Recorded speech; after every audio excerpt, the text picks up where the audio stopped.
La afirmación.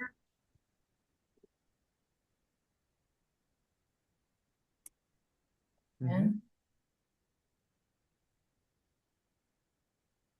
perfecto. Bueno, siendo 5 minutos, somos 50 personas, está bastante bien. Bien.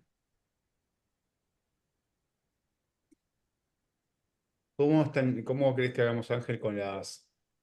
Me viene bien esto para preguntar, con las asistentes, ¿cuántos están haciendo la espera académica? Creo que vos me habías contado que había uno que se llamaba espera académica en Uruguay, ¿no?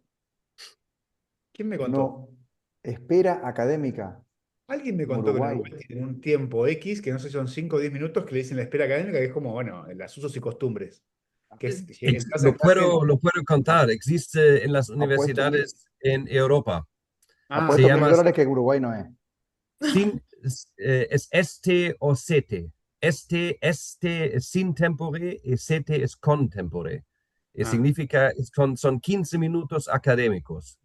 Pero debido a que en Uruguay no existe, entonces no ok. vamos a esperar 15 minutos, pero quizás algunos minutos más. Ok. Sí, alguien en alguna clase me lo habían dicho. Me habían dicho el término y me había parecido simpático. Sí, Es realista, por otro lado, lo que muy normalmente. útil. Sí, sí, sí. Genial. Sí, podemos esperar unos minutos más Bien. a que se Vamos a conecte Zoom, se conecte Internet. bien. Vamos un poco Bueno, ¿y tarde. cómo terminó todo en Argentina con el día de ayer? Eh, ¿Estuvo bueno, movido? por lo menos no hubo, vamos con la parte, lo obvio que a veces no es tan obvio. No hubo disturbios, no hubo Ah, peleas, la plaza quedó ordenada, hay plaza de nuevo. pacífico. Sí, hemos tenido peores. Bien. Eh, y no hubo algunos, algunas ideas sobrevolaban respecto a indultos Ajá. eh, y revisión de penas y demás, y eso no sucedió, con lo cual entiendo que es bueno. Muy bien. Bueno, para quienes no están en el Río de la Plata, ayer se conmemoraba en la República Argentina 50 años del golpe de Estado, una fecha muy importante que toca ambas orillas, ¿no? Una fecha que también es muy simbólica en Uruguay, los medios lo resaltaron mucho. Y bueno, desde luego que es una fecha que levanta muchas pasiones y muchos debates en todos lados. Pero bueno, qué bueno que salió todo bien. Em, Bien. No, bueno, si les parece, vamos comenzando. Yo tenía nada más un pequeño mensaje parroquial eh, sobre diálogo político, mientras tanto, mientras van acomodándose las personas en las sillas. Lo primero es que, bueno, bienvenidos todos, buenas tardes. Mi nombre es Ángel Arellano, parte del equipo que coordina acá Diálogo Político. Tenemos el placer de comenzar este año eh, con una nueva plataforma de DP Campus, donde hemos integrado una masiva oferta de capacitación vinculada a temas no solo de comunicación política, sino también, como el caso de este campus, áreas más temáticas de formación política, como es lo que van a ver este mes a partir de ahora, de análisis de datos. Pero mencionar bueno, que la oferta se ha ido incrementando muy notoriamente y que ha sido una gran alegría tener una convocatoria bastante masiva de este y los otros campus que hemos hecho desde que comenzó el 2026. Un detalle que no es menor y es que esta nueva, digamos, esta reforma que hemos hecho en el proyecto también va de la mano del área metodológica. Y ahí aprovecho y le tiro un centro al equipo de Pulsar de la Universidad de Buenos Aires que está coorganizando este campus y que básicamente el punto, digamos, de apoyo del campus radica en la plataforma. Lo digo porque seguramente muchos de ustedes por X, Y o Z todavía no han ingresado o no ha hecho inicio de sesión desde ahí. Es obligatorio que lo hagan. Es la única manera de acceder a la aprobación del campus y en consecuencia al diploma final, ¿no? Además de, desde luego, haber cumplido con las clases, con participar en los encuentros en vivo y también haber realizado las distintas tareas y actividades que van a ver a lo largo de este mes. Es un formato intensivo, creo que el contrato estaba claro desde el principio, porque para eso nos tomamos un tiempo en divulgar el programa, el brochure con la agenda para que la gente se pueda organizar, justamente para que pueda tener el mate listo o el café listo a la hora de este encuentro y que puedan dedicarle tiempo de calidad a esto. Quise mencionarlo un poco para sacarle también la cruz a los coordinadores que siempre tienen que salir de perros bravos a decirle a todo el mundo, tienes que entrar a la plataforma, tienes que hacer login, tienes que participar desde ahí, etcétera. Bueno, en este caso lo decimos nosotros, asumimos un poquito esa responsabilidad porque de verdad que es sumamente necesario y porque sé que muchos de los que están en esta sesión no han ingresado todavía a la plataforma porque la chequeé antes de entrar, de tal manera que es crucial que mientras estamos dando estas pequeñas palabras de apertura, puedan hacer login, puedan revisarlo y cualquier cosa que tenga algún problema con el ingreso, desde luego, este es el mejor momento para abordarlo eh, a través de Camila y Milagros, que están asistiendo a Augusto en el liderazgo de este campus y que puedan resolver cualquier problema técnico. El 10 hoy. Dejarlo para mañana probablemente pueda costar mucho. Bien, finalmente decirles que tenemos una nueva edición especial de Diálogo Político para quienes son usuarios y consumidores de nuestros productos, que en esta lista de aprobados vi que hay varios. Se llama El Fin del Orden. Justo acá no la tengo en físico, pero la encuentran toda disponible tanto en español como en inglés en nuestra página web. Es una edición en la que hemos discutido mucho sobre el tema geopolítico, que, bueno, Trump siempre permite que esto siempre esté en el tope de las prioridades, de tal manera que esta edición busca analizar desde distintos ángulos las discusiones más relevantes de digamos, del declive del multilateralismo tal como lo hemos conocido al menos hasta hace pocos años. Y en nuestro ciclo de nuestro podcast Bajo la Lupa, que lo conduce Franco de Ledone, invitados desde ya a escuchar un episodio especial sobre esta edición. Y desde luego que los artículos están abiertos para descargar y para consumir, también para escuchar, ¿no? Nada, muy breve eso. Entonces, recordando que vayan a hacer login por la plataforma y mantener todo por ahí.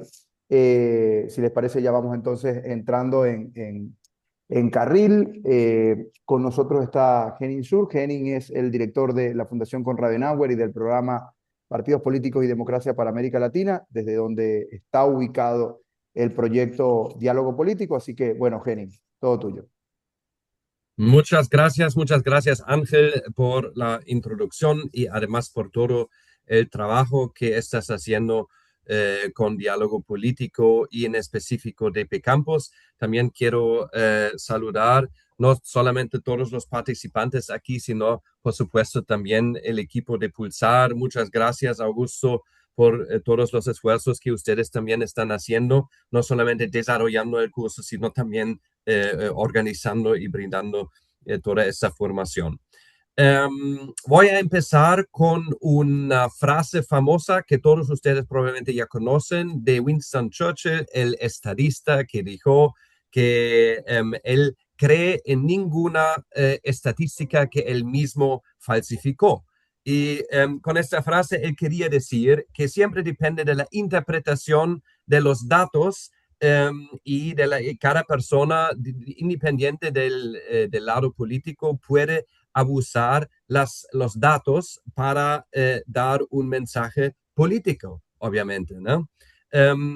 Bueno, hablando de esto, la CAS está organizando un montón de formación política, muchas veces en cursos presenciales, por supuesto, la mayoría de ustedes ya lo saben, pero cada vez más también estamos dando cursos online como este DP Campus.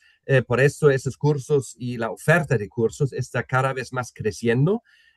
Y con este curso en específico también queremos apoyar no solamente cómo se puede interpretar datos y tal, sino también queremos apoyar que, digamos así, que el debate política sea más seria, ¿no? En base de datos sólidos, ¿no? En el mundo político actual específicamente hay mucho populismo, mucha gritería, mucho drama y todo esto, y en muy pocas o cada vez menos se enfoca en los hechos, a saber que sinceramente está la realidad. Y con este curso queremos apoyar a dar un poco más luz y claridad en toda en esta materia. Por supuesto, Ángel ya lo ha mencionado de nuestro trabajo de diálogo político y de P-Campus, pero quiero mencionar tres cosas brevemente. Primero, siempre agradecemos mucho el feedback de ustedes.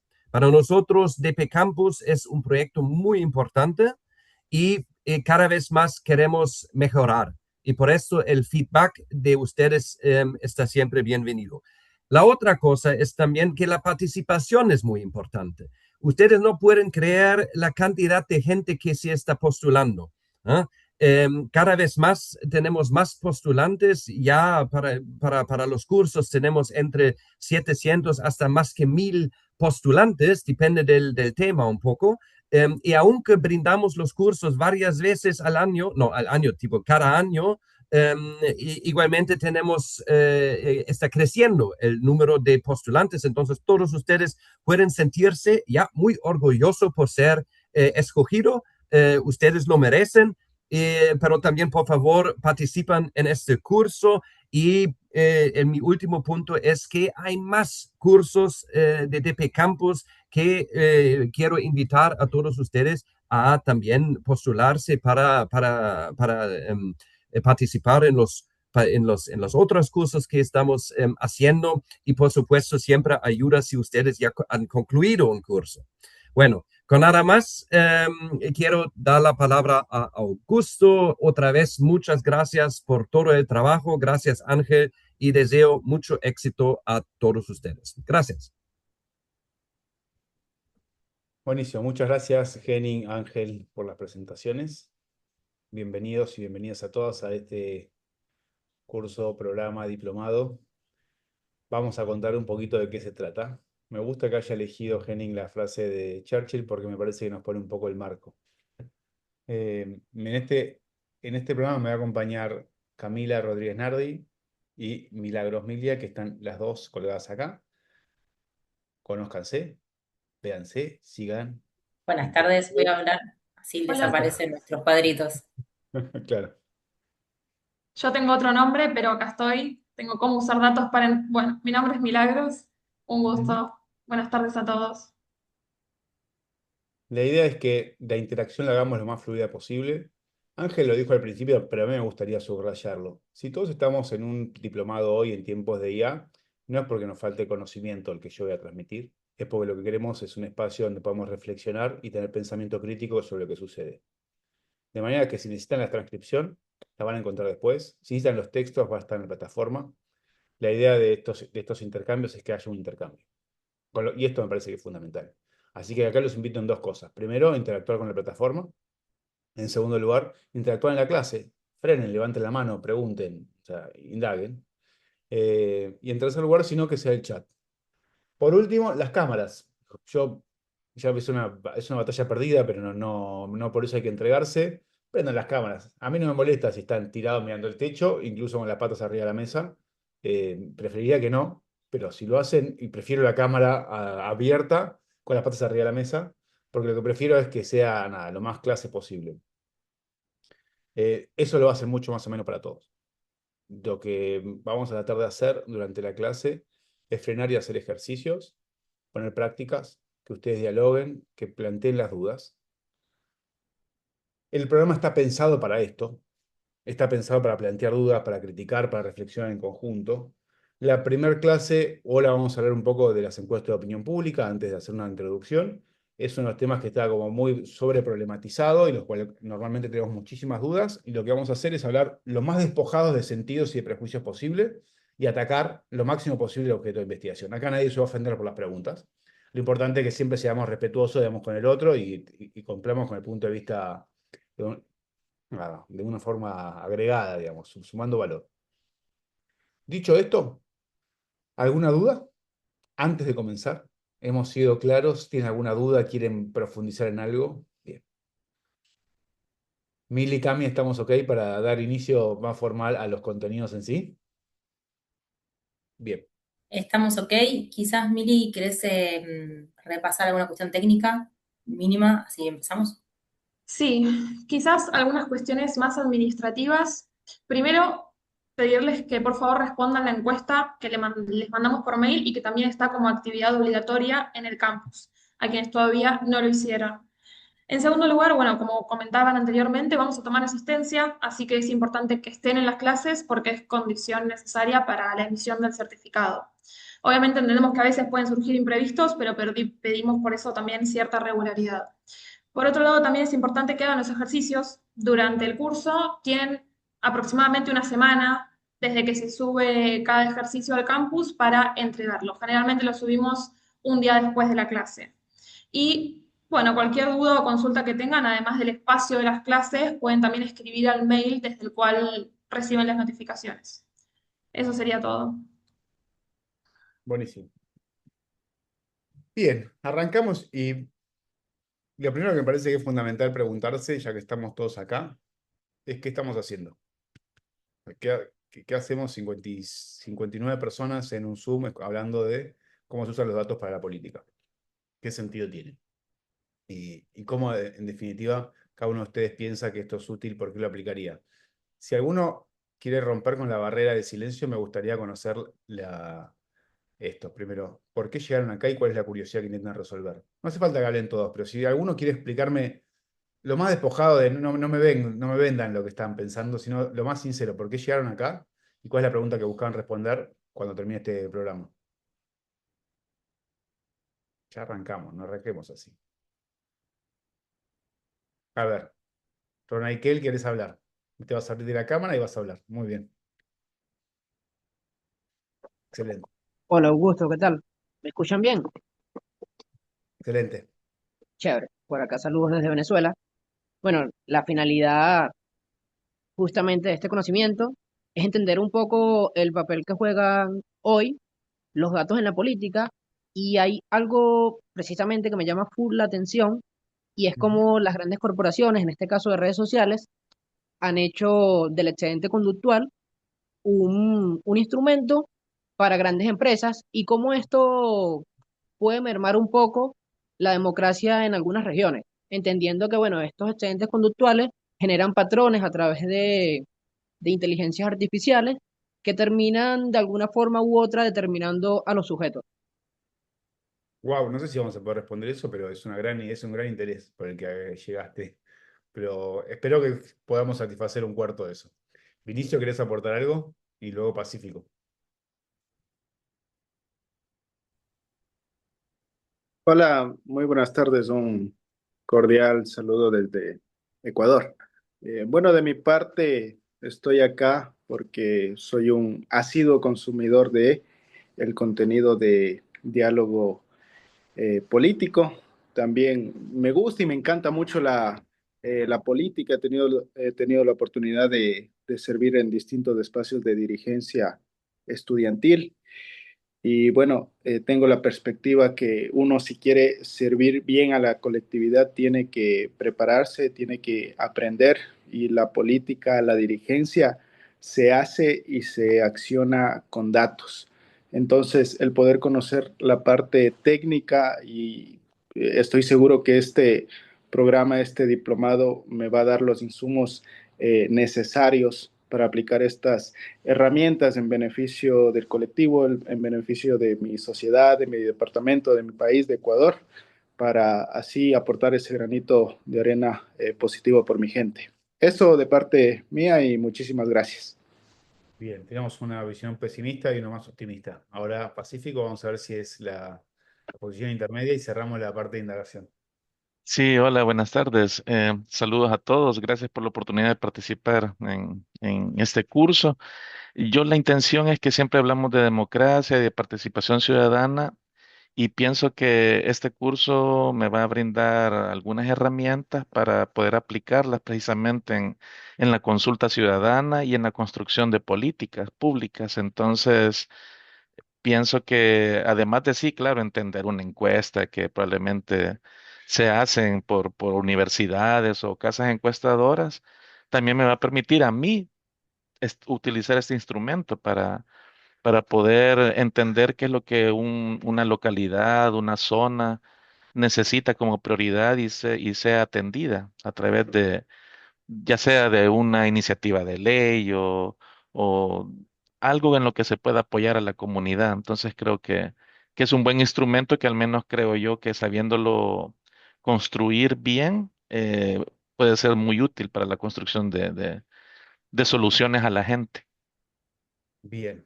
Bueno, cerramos. Margarita, ¿vos querés ser breve y entramos o vamos? ¿Querés sumar algo? ¿Que levantaste la Sí, mano?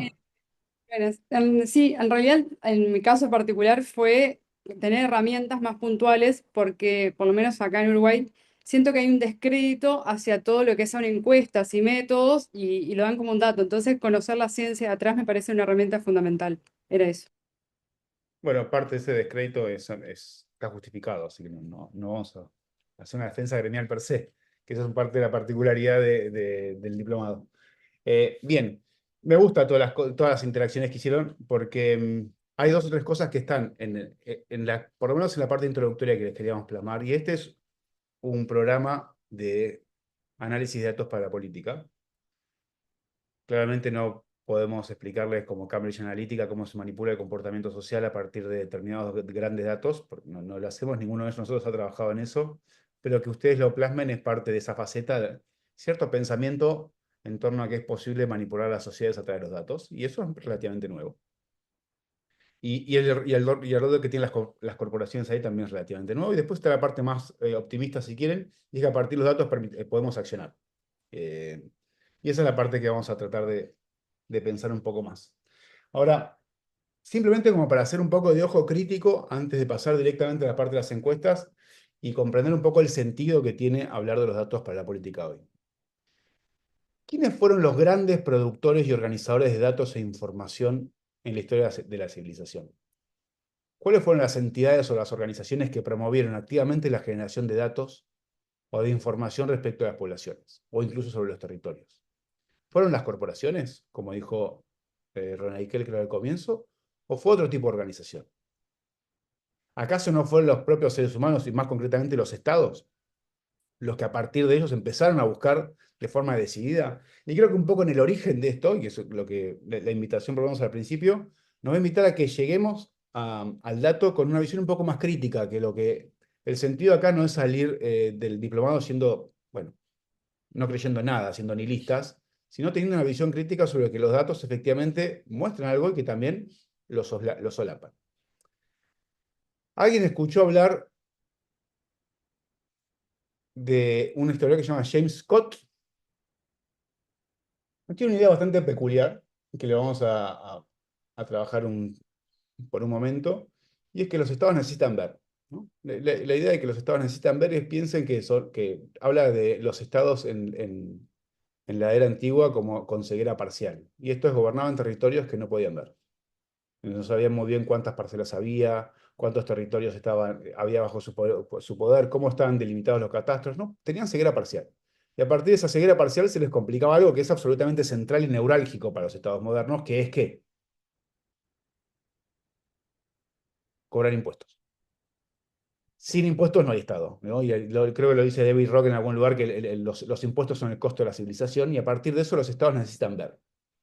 La palabra mismo, la noción de estadística está indisolublemente asociada a la idea de Estado, ¿no? De hecho, más o menos, la acuñación en el siglo XVIII es en torno a la idea de estadística, es la idea de la ciencia del Estado. Entonces, y acá hay algo que es medio indisoluble de su origen, y es que el Estado ve para algo, con la búsqueda de intervenir. Cuando el Estado, en primer lugar, comienzan los censos, ¿para qué existen los censos? Cuando los estados comienzan a hacer los análisis de catastros, y esto es identificar cómo están divididas las cuadrículas, ¿para qué lo hacen? Una vez más, con alguna búsqueda recaudatoria, fiscal o incluso por organizarse ante la guerra. Entonces acá hay algo que es importante retener al comienzo y que después lo vamos a ver, es que los datos están producidos desde un sentido, digo, desde una búsqueda de algo, de aportarle a una persona que está al otro lado un conocimiento sobre determinadas cosas, ¿sí? ¿Han escuchado hablar de la idea de censo, digamos, o que el Estado, que las diferentes sociedades se estudian a sí mismos? Es viejísimo.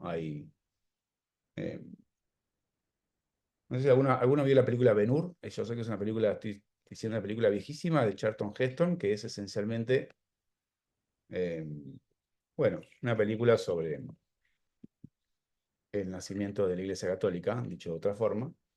Y en el comienzo, si algunos de ustedes vieron Ben-Hur, en Ben-Hur al comienzo hay como el relevamiento de un censo en Judea, que esencialmente era la búsqueda que tenían esas personas, esos gobernantes, de saber quiénes existían ahí. ¿Por qué es importante esto? Para saber con qué se disponen las poblaciones. Y a partir de esto, y lo digo porque es la base embrionaria de la generación de datos. En Inglaterra, Guillermo I levantó en mil y pico, en el siglo XI, lo que se llama el Domesday Book, que es una suerte de primer censo, que relevaba, digamos, cuando conquista Inglaterra, quiere saber qué conquistó, esencialmente. ¿Qué conquisté? Y en función de eso, ¿qué puedo hacer con esto? Que eso es casi que es una función contable del Estado. Eh, y hace este primer relevamiento, que es uno de los primeros relevamientos de datos modernos, que implica darle una legibilidad. Esta legibilidad, que quiero que lo señalemos una vez más, implica cierta simplificación. Ustedes, si quieren, perdón, sigo charlando y me estoy yendo de la presentación. Existe la idea de... Ahí está, ahora vamos a pasar. Existe cierta idea de que es... Para alguien me está preguntando algo acá por el chat. No, perdón. Ahí está. Existe cierta idea en torno a que los estados piden información.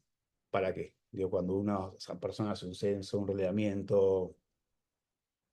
Este reglamento de información, lo que nosotros vamos a ver después con las encuestas, es que una vez más tiene un sentido de otro lado, que es comprender, manipular, revisar algo, pero con una simplificación. Y esto es lo que me parece que es importante rescatar desde el comienzo. Cuando alguien lo escuchó seguramente la parábola entre el mapa del territorio, que el mapa, digamos, por más cercano que sea el territorio, lo vamos a ver en otro ejemplo de Borges, nunca termina de ser el territorio en sí.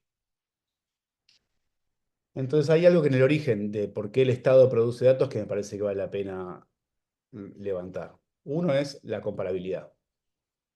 Ustedes saben que uno de los principales desafíos que tienen los estados cuando estandarizan medidas, las medidas métricas, es para poder, digamos, comparar y pagar impuestos de forma más o menos comparable. Cuando los estados consideran que los ciudadanos necesitan empezar a adquirir apellidos que no sean simplemente, no sé, Camila de San Pablo, Milagros de Caballito, Henning de Alemania, etcétera, etcétera, es porque necesitan trazar un número, trazar un dato. ¿No se está proyectando el PPT? Ah, o sea que acá me mandé una bacana. No, ¿querés que comparta, Agus? No, no, yo lo paso. Dale. Está bueno saberlo, que me ves para qué sirve la interacción. Ahí está.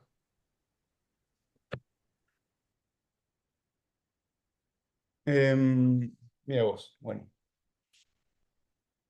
me toman las cositas para que chumen. Pero hay algo antes, para hacer más rápido y después pasar a lo siguiente, un poco la explosión de esto, que vamos a ir al comienzo y volver, está en las entreguerras.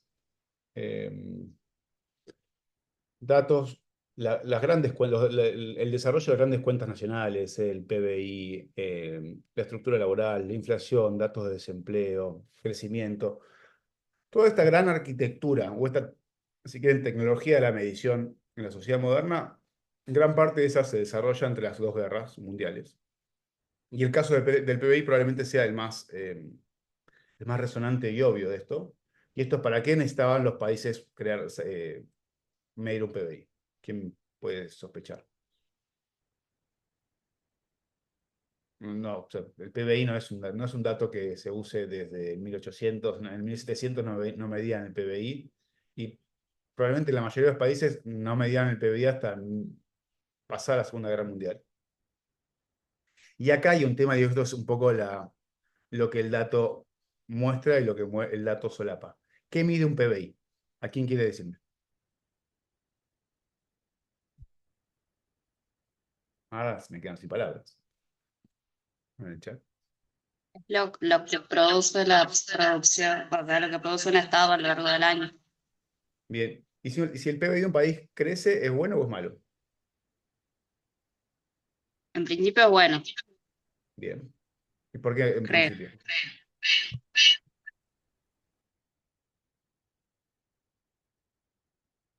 Se quedó silenciada. ¿David? La generación de riqueza si aumenta es bueno porque con eso se puede recaudar más desde los estados. Bien, buenísimo. ¿Alguien más quiere sumar algo? Que hay más actividad económica. Ujú. La idea de PBI nace después de la crisis del 30, cuando el presidente Roosevelt, bueno, algunos economistas estaban desarrollando la idea de contabilizar una medida agregada económica y esencialmente el Estado norteamericano comienza a necesitar una medida para evaluar su éxito o su fracaso, una medida agregada de la economía. Y esencialmente, entre las guerras, los estados empiezan a buscar formas de medir y cuantificar el tamaño de sus economías para compararse y ver con qué capacidades estaban de enfrentar una guerra, eventualmente. Y esto es qué capacidades tenían de generar producción y economía y crecimiento económico. Y esto es un poco el origen que, digamos, después queda desvirtuado, no me quiero derivar demasiado porque algo de esto tiene bibliografía en el portal, pero lo central de todo esto es que el PBI es una de las tantas medidas posibles que eligen los estados para definir qué es crecer económicamente. Y hay otras muy posibles para definir qué es crecer económicamente, e incluso mucho más ricas probablemente en términos de que cubren otros indicadores y otras dimensiones, pero que los estados modernos no tomaron, no adoptaron. Y lo digo porque, una vez más, nosotros estamos muy naturalizados a hablar del PBI como el indicador máximo del crecimiento de la economía de un país, o el crecimiento o del tamaño de la economía de un país, pero sin embargo no es el único, y lo pongo como dato a subrayar porque después vamos a empezar a hablar todo el tiempo de los datos y vamos a empezar a manipularlos de clase a clase, y lo que es importante nunca perder de vista es qué es lo que el dato está midiendo, qué es lo que efectivamente muestra y qué es lo que no muestra cuando estamos hablando del Producto Bruto Interno. Lo mismo con la inflación. ¿Qué tipo de datos está levantando? E inmediatamente eso nos devuelve el sentido de por qué fue construido eso. Por ejemplo, cada uno de ustedes, y lo vamos a ver en una clase más adelante, cada uno de ustedes en sus países tiene niveles de pobreza diferentes. No solamente tiene niveles de pobreza diferentes, sino que tiene indicadores de pobreza que son muy distintos. ¿Me explico? El indicador de por qué de pobreza en Francia no es el mismo en Argentina, en Colombia, en Brasil o en México. Y esto es importante tenerlo en cuenta cuando uno compara Y los la números. inflación también, ¿Cómo? hablamos del PBI. La inflación es el mismo indicador igual. No es no es el mejor caso. Eh, Independientemente del indicador que usemos, lo que me interesa subrayar antes de que entremos es que nosotros vamos a ver en la clase diferentes indicadores. Van a haber ahora diferentes formas de levantar los datos. Encuesta de opinión pública, después van a haber datos cualitativos, eventualmente van a hablar con el equipo de CETLAS su trabajo sobre desigualdad y pobreza y otro tipo de indicadores. Lo que me interesa que retengan, eh, como parte introductoria y como hilo conductor del programa, es que todos los datos sobre los que vamos a trabajar muestran algo y solapan otra parte, y que tiene un sentido en su construcción. Y que si nos olvidamos de eso y lo dejamos como lo suelto demasiado tiempo y no nos olvidamos que el dato no solamente tiene un sentido, sino que tiene un autor, y no problematizamos eso, empezamos a repetir y a usar lo que se llama el dato como autor, como autoridad. Y esto es simplemente citar datos porque el dato me parece que me ayuda a construir un argumento, que no es el punto que ustedes van a buscar. ¿Se entiende hasta acá? Bueno, ahí, Magda, tenés el micrófono abierto y se escucha algo de fondo.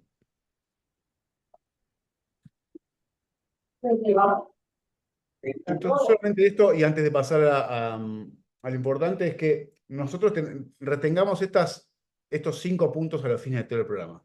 Que toda medición que van a ver es una selección, no es todo el dato.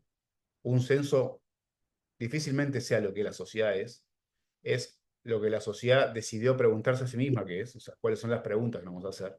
Es una simplificación, siempre es una simplificación. Todos los datos que vamos a ver, el PBI no es la economía de un país, el censo no es la sociedad argentina, la encuesta no es representativa de todas las identidades políticas que hay en un país, son simplificaciones que nos permiten a nosotros reducir una complejidad que es muy difícil y que es inabarcable, que son las sociedades modernas, pero en función de eso hay que siempre retener esta idea de que son recortes, son simplificaciones y que en función de eso hay cierta manipulación del dato. El tercer punto es que clasificamos, y esto es medio natural a todos. Eh, todos los datos que vamos a ver son categóricos, y esto es, estás adentro o estás afuera de una categoría. Y esto, Saskia, si vos querías comentar algo. Sí, lo que quería era preguntar si era correcto ver entonces una medición como simplemente un punto de vista, o sea, como una fracción de una gran fotografía, pero desde un punto de vista específico, y por eso es que elige qué incluir, por eso reduce la complejidad y simplifica porque lo estás viendo como de un solo punto de vista. Sí, tengo miedo que cuando digamos un punto de vista nos quede como que es una opinión, que no es una opinión, que es diferente, que Ok, eso es lo que creo sobre esto, sino que es un recorte. Eh, que lo que es importante es que ese recorte que muestra, porque lo interesante de los datos es que de última es el mismo termómetro, fallado no, pero que todo el tiempo mide algo, ¿no? Entonces vos decís, bueno, esto es un punto de vista bueno, pero es un punto de vista constante. Sobre algo. Y lógicamente algunos datos tienen más o menos construcción, el PBI tiene ciertos fundamentos, algunos economistas los discuten, pero lo que me interesa sí que nos llevemos es, no sé si directamente la noción de punto de vista o de recorte, pero sí esto, de que los datos, cuando transmiten algo, no son datos que transmiten absolutamente todo ese fenómeno, ¿sí? Una vez más, el censo no es la población argentina, uruguaya, colombiana, el PBI no describe milimétricamente la economía de un país. Es una simplificación, que nos permite, que es el cuarto punto, y ese es esencial, establecer ciertas referencias, compararnos. ¿Qué país crece más, qué país crece menos? ¿Qué población es más grande, qué población es más chica? ¿Cuáles tienen más o menos poder militar? ¿Cuáles tienen más o menos diferentes indicadores? Y en función de eso establecer referencias o incluso, por ejemplo, que es algo muy importante, y es muy importante, no lo solaparía, que es ponerte como referencias, no sé, los organismos internacionales o la cooperación internacional establece que determinados países son de ingreso medio alto, otros son de ingreso medio bajo y otros son de ingreso bajo. Y en función de eso, los organismos internacionales proveen cierta cooperación internacional, fondos, presupuestos, becas. Y lo digo porque, y esto es un poco lo interesante y lo que tampoco hay que sublimar bajo el dato, que es cuando uno establece una categoría o una referencia, esa referencia asigna un valor. Y esto es, bueno, si este porcentaje de la sociedad está bajo la línea de pobreza, hay de forma implícita ciertas políticas públicas que uno plasma. Cuando uno dice, este país tiene PBI medio bajo, te asigna una categoría. Bien, lo que es importante retener una vez más es que estas categorizaciones, de forma solapada, tienen un diagnóstico sobre lo que uno puede hacer con ese análisis, ¿entiende? Con lo cual, el último punto que es el más importante y es los datos están por todos lados, y creo que está en una presentación, en una placa que está más adelante. Los datos actualmente están por todos lados. Hay pocos momentos en la historia de la humanidad donde ha habido tanta cantidad de información, bases de datos y bases de datos abiertas y accesibles. Pocas veces. Y eso francamente no cambia nada. Pero la mayoría de ustedes hoy tiene todas las bases de datos de información que están detalladas acá y muchas más. Y el problema es que muchas veces ni siquiera saben dónde están o sabes dónde están, pero no sabes qué preguntarle, que es un poco el tema central. Y esto es, los datos para la política sirven si uno tiene la pregunta más o menos clara de qué estás buscando. ¿Para qué? ¿Estás yendo a hacer una encuesta o un estudio para construir qué? ¿Una campaña, una política pública, un posicionamiento personal, satisfacer una curiosidad colectiva, personal? ¿Estás realizando un censo o un estudio de políticas públicas para qué? Y acá también la invitación siempre es muy fácil hoy en día fascinarse con el dato. Y lo veo que es una tendencia muy clave hoy, ¿no? En todas las redes sociales ustedes van a ver datos, una opinión, ¿no? Esto, aporto datos, ¿no? Y hay que discutir esto. Yo hoy justo estaba conversando con Milagros y con Camila, que en Argentina, hoy a la tarde, ahora, si lo encuentro, se los comparto. Estaba viendo un intercambio entre un economista y un ministro nacional. El ministro nacional está discutiendo cierto argumento público que se había divulgado en torno al cierre de empresas en Argentina por la crisis económica. Y entonces, en función de eso, esto es algo bastante habitual, comparte datos, que ahora lo vamos a ver si los puedo compartir. Déjenme un segundo. Em, a ver si lo vemos acá. Déjenme. comparte datos de el cierre de empresas, supuestamente. A ver, no sé, che, no puedo. Bueno, no pude. Pero voy a encontrar y se lo voy a pasar. Entonces el punto es, comparte el índice de cantidad de empleadores en Argentina y comparte las empresas. Cómo se mantuvieron la cantidad de empleados en los últimos años? Y selecciona una serie de variables. Selecciona las empresas con 5 a 25 trabajadores, 26 a 100 trabajadores y más de 100 trabajadores. Y evita una curva. Entonces es muy curioso porque cuando vos ves el gráfico, que después te lo buscamos y se lo subimos a la plataforma, uno podría ver de forma longitudinal que en Argentina no varió la cantidad de empleadores. Y lo que es curioso que le marcó el economista es que en realidad lo que estaba haciendo el ministro fue olvidarse por completo de que existía una serie más y que existía la categoría de empresas con trabajadores que tienen menos de 5 trabajadores. Y esa efectivamente venía cayendo a pique. Con lo cual este es el último punto antes de pasar a la sección de encuestas, y es que es la selección de los datos. Cuando veamos los datos y cuando procesemos la información, ahí está. Cami me hizo el favor de sumarme el intercambio al chat. Lo último que hay que tener en cuenta es esto, es que siempre que veamos un dato, seamos conscientes que hay potencialmente una curaduría deliberada de ese dato. Muestro algo porque también muchas veces quiero esconder otra cosa. Entonces, una vez más, antes de ya entregarnos si quieren a cierta fascinación datera, la introducción es importante tener en cuenta que todo lo que vayamos a ver y todos los datos que ustedes puedan acceder, que hay un montón hoy en día y que la verdad es que hace mucho mejor a la política pública tener datos e información que no tenerlas, es que sepan y que siempre piensen antes de llegarse a una base de datos o ver algo es, ¿cómo se produjo esto? ¿Qué pregunta buscó satisfacer? ¿Quién la produjo? ¿Una empresa? ¿Un estado? ¿Con qué búsqueda?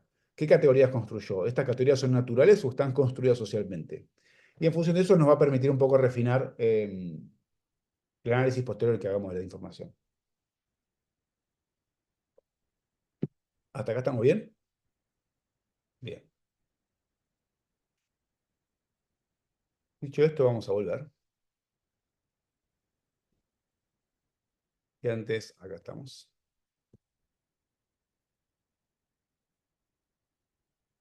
Y antes de esto,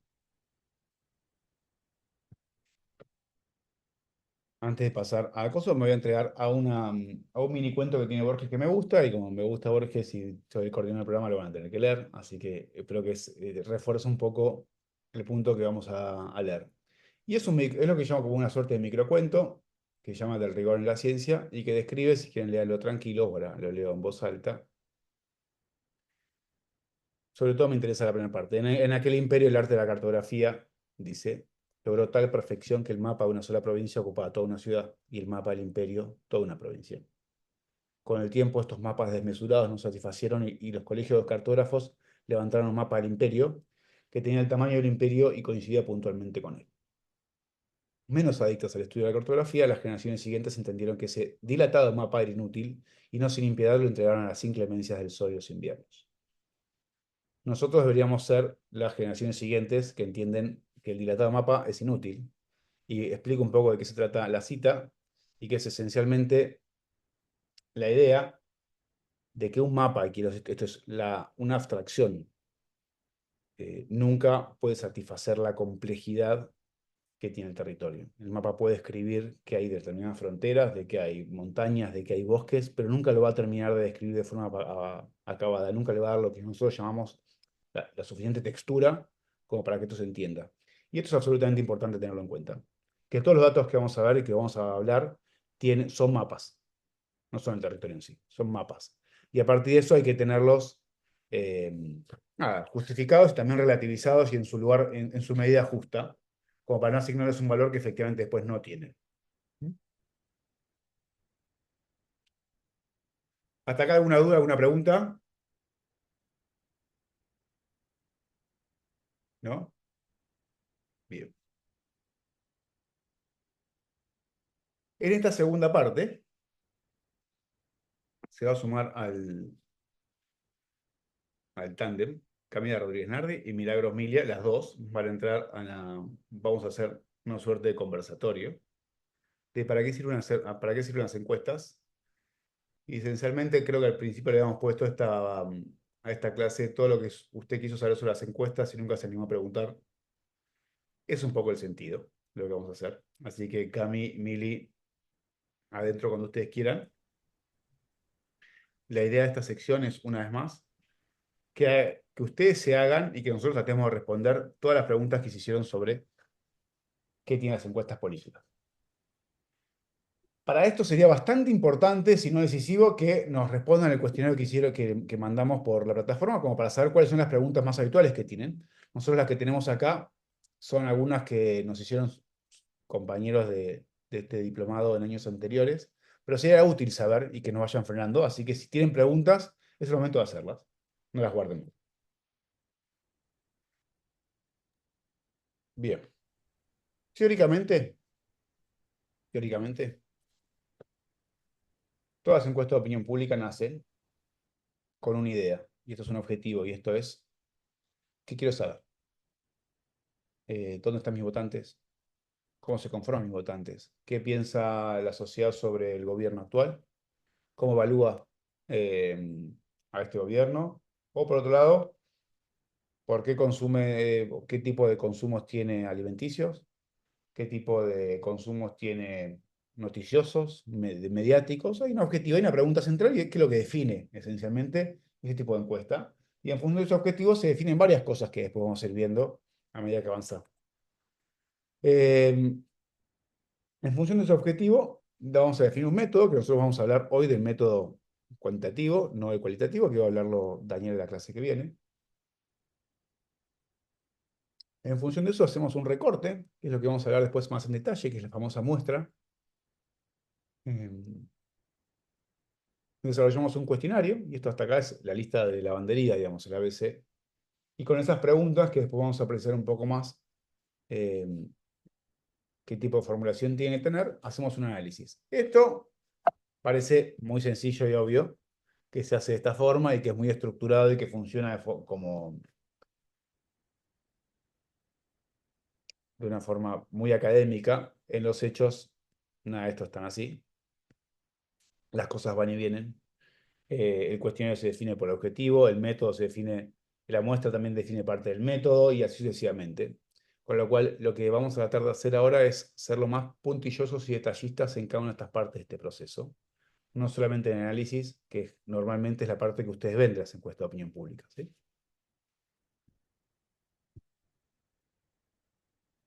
Cami y Mili, entren directamente cuando quieran, ¿eh? Bien. ¿Para qué investigamos? Esencialmente, bueno, si estás en una campaña electoral porque querés conocer a los electores, si estás en el gobierno porque querés conocer un poco cuáles son las demandas, las expectativas y los problemas que tiene una sociedad. El otro es para identificar algunos problemas, y esto es por qué la aprobación de la gestión es baja, por qué cae, por qué no la población no está adoptando la política pública, por qué no saca la basura en todo el horario. ¿No? Digo, diferentes problemas de política pública que uno quisiera hacer un diagnóstico para decir, bueno, ¿cómo hago para mejorarlo o optimizar la implementación de esta política? Y en último, para cierta prescripción, y esto es, creemos que con este estudio podemos mejorar. Y acá les llevo a la metáfora médica, si quieren. Normalmente cuando ustedes van, no sé, a un traumatólogo, porque les duele, no sé, la muñeca, el codo, la rodilla, lo que normalmente el médico les dice es, háganse una radiografía. Bueno, no podría decir demasiado bien si el tejido está bien o está mal si no tengo algún tipo de estudio de base. Y en función de eso te hace un diagnóstico y con ese diagnóstico te dice, bueno, esto es un esguince, es una fisura o es una fractura. Y en función de cualquiera de esos diagnósticos te da una prescripción. Reposo, calor, frío, yeso. Nosotros de este lado, cuando haces un estudio de opinión pública, normalmente hay una prescripción. Y esa prescripción tiene una tensión latente con el diagnóstico de la investigación porque no solamente buscamos investigar para conocer, buscamos investigar para intervenir. Y esto es para modificar la realidad. Con lo cual, cuando hay un estudio de ese estilo, una vez más, en la prescripción está de forma solapada implica un diagnóstico, y en ese diagnóstico está definido de forma anterior el objetivo. ¿Bien?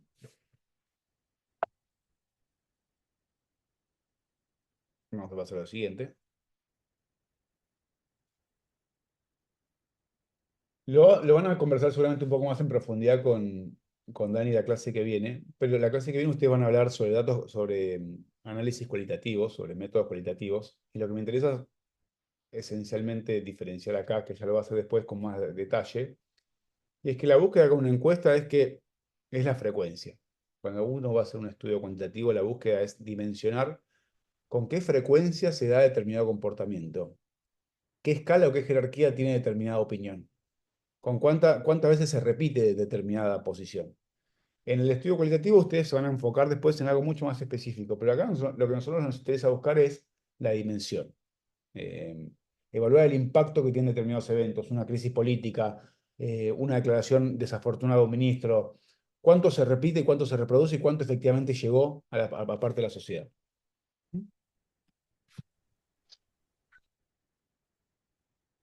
Vamos a los bifes ahora. Sí, un comentario solo que a veces parece que se publica en una encuesta, o por lo menos a mí me pasa que te quedas con ganas de más, ¿no? Decís, qué simples preguntas, o qué básico, cuánto esto me dice atrás de la publicación de una encuesta, que trata de dimensionar un poco, y justamente lo que dice Augusto, detrás de una encuesta probablemente se haya hecho, quizás si hubo una buena triangulación académica, una investigación cualitativa, pero justamente la parte cuantitativa lo que tiene es eso, que cuantificar y que dimensionar y que poder tener datos que luego se comparen históricamente, evolutivamente. Por eso quizás a veces uno dice, bueno, pero no estaría mejor preguntar tal cosa, bueno, pero sería complicadísimo responderlo. Bueno, pero no se podría repetir, no se podría publicar en tales lugares, no sería fácil compararlo con otras cosas. Un poco esto que decíamos que necesariamente la encuesta simplifica cierto fenómeno. Ujú. Exactamente.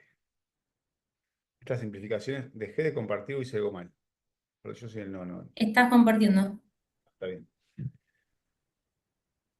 Vamos a lo que nosotros a los detalles de esto.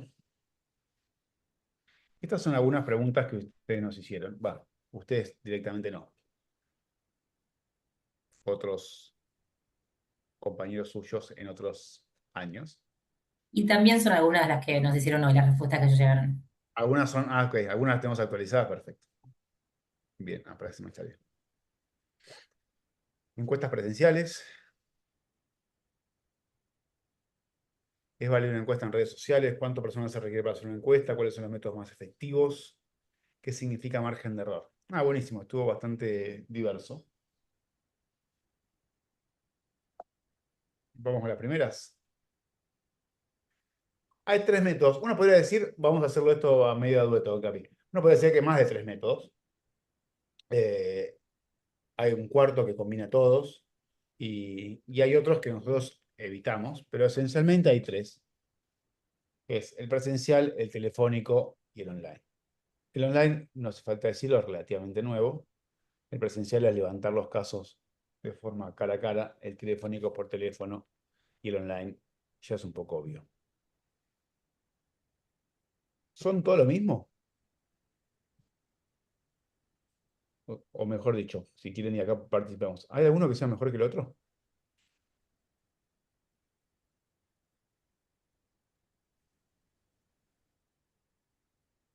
Si ustedes, vamos a decirlo, imagínense que ustedes están trabajando para un gobierno, para una campaña, y tienen que elegir.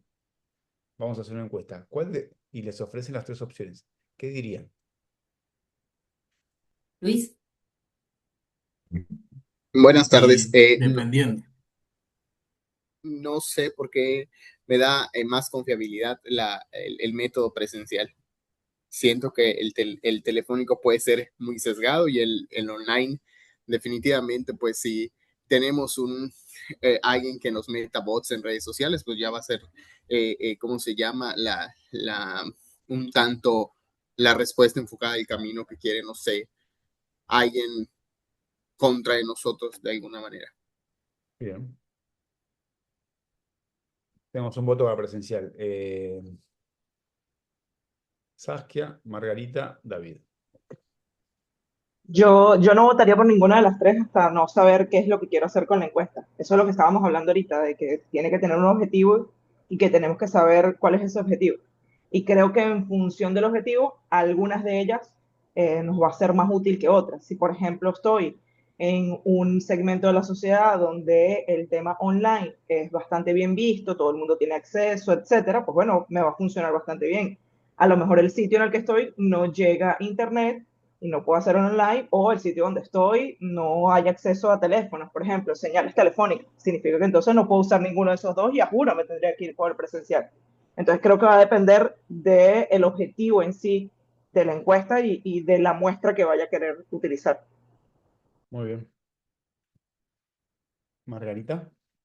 Sí, creo que iba también por el mismo sentido que Sakia y en el tema de también qué cantidad de recursos dispongo para hacer la encuesta, porque me imagino que es mucho más costoso hacerla presencial que hacer una online y el tiempo que tenga según el tema. Bien. David y Lucía. Sí, de acuerdo. En el caso de ser parte de una administración, de un gobierno, dependiendo de cuáles son los fines para los que quiero dicha información, si es que es en el largo plazo, por ejemplo, si formo parte de un gobierno que puede participar de una reelección, optaría por la presencialidad, pues considero que tiene más ventajas, es más fidedigna la información que se recoge, pero si necesito resolver una crisis, una situación de coyuntura política, la sensación de la calle ha demostrado que fácilmente contagia o replica la sensación de lo digital. Perdón, a lo digital. Entonces, probablemente optaría por una encuesta online. Bien. Lucía.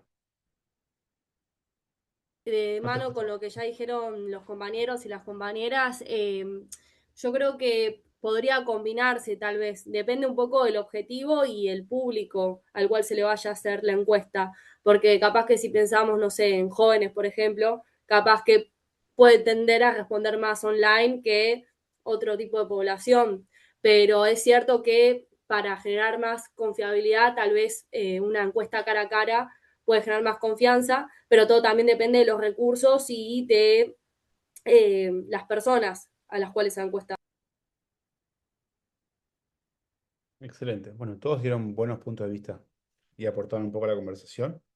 Eh, Voy a arrancar por Saskia, que creo que le puso un marco y que viene en medio de lo que veníamos conversando, es el objetivo es bastante importante para definir. ¿Qué me quiero decir con el objetivo? Eh, Cada método de reglamento tiene un sesgo, que eso es lo que vamos a hablar. Y esto es decir, tiene de forma implícita algún tipo de error, o alguna limitación, mejor dicho. Esa limitación muchas veces está hecha por el medio al que accede, por ejemplo, vamos a decirlo de forma muy concreta. Uno tendría cierta idea de que las poblaciones más adultas tienen dificultades para responder el método online, entonces si vos necesitas hacer un estudio sobre tercera edad, tal vez no sea el mejor método hacerlo online. Como si dijeron que si querías hacer un estudio entre jóvenes, por ahí una buena idea hacerlo online. También hay ciertos que hay determinadas formas, por ejemplo, todos los que son los estudios sanitarios o los estudios que hacen sobre enfermedad de transmisión sexual o sobre consumo de estupefacientes o de ese estilo, que normalmente generan bastante pudor en la población, todos los que se especializan en estudios de salud saben que, bueno, el método presencial puede ser un poco intimidante para decirle a otra persona determinadas cuestiones, o para explicar ciertas preferencias que pueden parecer privadas, y que por ahí a veces es mejor ahí una forma telefónica o incluso una forma, digamos, que interactuar con una máquina o incluso con un online. Y entonces me parece que el primer punto de Saskia arranca eh, poniendo un poco el énfasis, y es que esto que depende. Está claro que lo que uno parte cierta base, creo que lo dijeron dos personas, es que el presencial está menos viciado. Creo que lo dijeron dos personas. Y eso ahora vamos a ver que es, por lo menos se puede relativizar un poco. Pero el primer punto que me interesa marcar y, digamos, y dejar colgado por acá es, Cami, si vos querés sumar algo, es las ventajas y desventajas que tiene cada grupo. En ¿Vale? principio, volvería a compartir la Voy a PPT. volver eso. Vuelvo.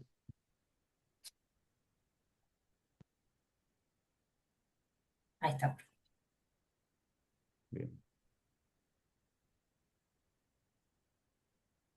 Esto se lo podemos dejar y lo pueden después ver en mayor detalle.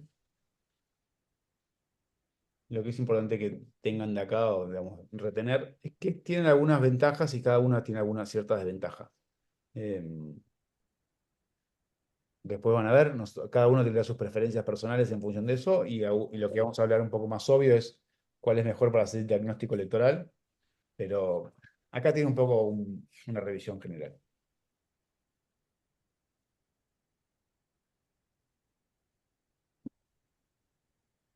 Algunos ejemplos.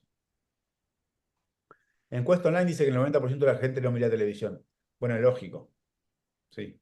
O sea, si la encuesta está hecha online, es bastante poco probable que las personas que miran televisión, que es un público que está poco online, te responda, y lógicamente esa encuesta está sesgada. El 90% de los argentinos usa TikTok según encuesta online. Una vez más, lógico. O sea, es incestuoso, digamos, la afirmación. Es un poco endogámica. No necesariamente, y acá es una vez más, creo que me acuerdo que lo había dicho al comienzo, si el dato es un punto de vista. Bueno, es un recorte y en este caso todos estos puntos de vista están tomados desde un lugar acotado, con una muestra viciada para decir cada uno de los puntos que está acá arriba. Em, ¿Mm? ¿Cuáles son algunas tendencias actuales? Lo voy a pasar un poco rápido porque tampoco es el detalle, pero es lo que está yendo gran parte del mercado de la opinión pública, sobre todo afuera, es en dos caminos. O, lógicamente, una cantidad enorme de estudios online, y esto es por una baja de los costos muy marcados y por una facilidad de acceso, que para hacer estudios electorales, o sea, para estudios de pronóstico electoral, digamos, de una u otra forma, han mostrado problemas bastante marcados. Y, y por otro lado, hay, bueno, como pueden ir viendo el detallado, o mezcla, digamos, combinación de métodos que buscan paliar los sesgos que tiene el otro, o algún tipo de métodos basados en diseños muestrales probabilísticos, que ahora vamos a ir un poco más en detalle a conversar el tema. Pero lo que es importante, más allá del detalle, que probablemente a ustedes no les interese, porque no es la clase, es que antes, digamos en el 2000, había una forma bastante hegemónica, digamos, de hacer estudio de opinión pública y una forma bastante clara, ¿sí? No tan pluralizada. Y lo que ustedes pueden ver es que con el correr de los años, es que ya deja de haber una sola forma de hacer estudio de opinión pública y hay múltiples de hacerlo. Y esto lógicamente lo hace bastante más complejo y difícil de afirmar qué es bueno y qué es malo en un estudio de opinión pública.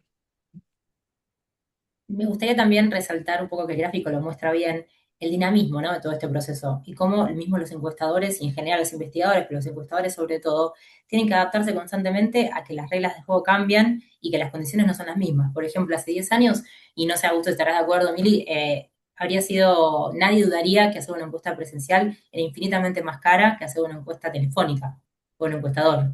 Hoy en día cuesta tanto, hay que llamar tantas veces a las bases de teléfono, que por otra parte casi nadie tiene teléfono fijo y llamar a un celular es mucho más caro. Este es un ejemplo muy particular, pero para poner un ejemplo, que en algunos casos es más barato pagarle a encuestadores que hagan una encuesta presencial que hacer una encuesta telefónica. Y estamos hablando de cambios en muy poco tiempo. Bueno, y eso es, como se ve, incluso el gráfico termina en el 2022 y las tendencias son muy cambiantes. Con lo cual, acá hay una vez más una invitación a leer la letra chica de esto, no necesariamente siempre con desconfianza, pero sí con la necesidad de saber muy bien qué está preguntando y por qué. Em, Aquí hay algunas preguntas más. ¿Qué diferencias hay entre encuestas presenciales y telefónicas? Creo que algo avanzamos. Si es válida una encuesta realizada en redes sociales. Y lo que vamos a decir un poco breve, sí, no es una encuesta en el sentido, ¿cómo decirlo de forma moderada, Cami? No es representativa, quizás. ¿Eh? No No es es una encuesta, metodológicamente apropiado, claro. Nosotros ahora diría. vamos a decirlo de forma sofisticada y después si quieren lo bajamos y para que sea un poco más comprensible. Las encuestas se basan en un método probabilístico que vamos a ver un poco más en detalle, de forma breve por lo menos. En un sentido estricto, una encuesta por redes sociales no es posible, digamos, que uno diga que es probabilística, y esto eh, complejiza bastante la definición que vamos a ver. Ahora, Creo que vamos a ver si está la siguiente y no me salteo. Bueno, la pregunta la podemos responder con el siguiente punto, creo. Ustedes habrán escuchado hablar del margen de error. La noción de margen de error es bastante marcada. Normalmente es el escudo, la trinchera, la carpa en la cual los encuestadores se van a guarnecer cuando el pronóstico ha sido erróneo, ¿no? Es como, bueno, pero el margen de error es la explicación bastante habitual. Entonces, ¿qué es esto? Y esto que me parece que es importante retener. Y acá, como es bastante neutral, sería bueno que hagan las preguntas que tengan las dudas. Los métodos, los, los métodos probabilísticos se basan en una noción. Imagínense que ustedes tienen, hay una casa que tiene una casa con un tejado que es exactamente, ¿no? Un triángulo perfecto. Y ustedes tiran en la punta, digamos, de la pirámide, tienen pelotitas de ping-pong y tiran pelotitas de ping-pong exactamente el medio. La teoría de la probabilidad indica que si ustedes tiran 100 pelotas, esas 100 pelotas van a ir 50 de un lado del tejado y 50 del otro. ¿Sí? Y que eso va a suceder, y si ustedes lo repiten 100 veces, por ejemplo, con un margen de error del 3%, si ustedes lo repiten 100 veces, 97 veces va a pasar exactamente lo mismo, con un margen de error. O sea, 50 van a caer 50-47, 48-52. ¿Se entiende? Como que dentro de ese margen de error, eso va a suceder 95 veces. Y que después el 3% de las veces va a pasar cualquier cosa. Va a caer 40-60. Digamos que está muy por fuera del margen de error. ¿Se entiende el punto? Es muy sencillo, pero es clave entenderlo. Esta idea, digamos, dentro de la distribución, en una distribución normal estadística, es la idea detrás de la cual, cuando uno da un resultado de una encuesta de opinión, dicen, esta persona va a ganar las encuestas, pero está muy cerca de su margen de error. Por ejemplo, Cami tiene 40 puntos de intención de voto, yo tengo 37. Uno podría decir Camila está encima de la intención de voto, o uno podría decir en realidad están en el empate técnico, que esto es, con un margen de error del 3%, Cami podría tener 37 y Augusto podría tener 40. ¿Se entiende?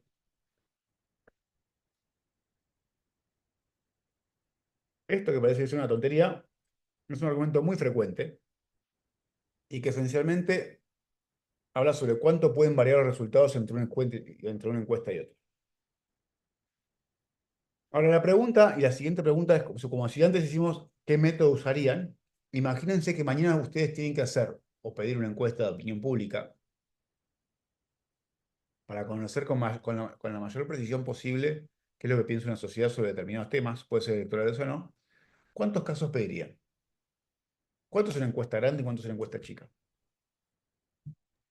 Justo hay una pregunta ahí en el chat ponía, ¿cuál es el margen de error aceptable para un tipo de encuesta así? Ah, gracias.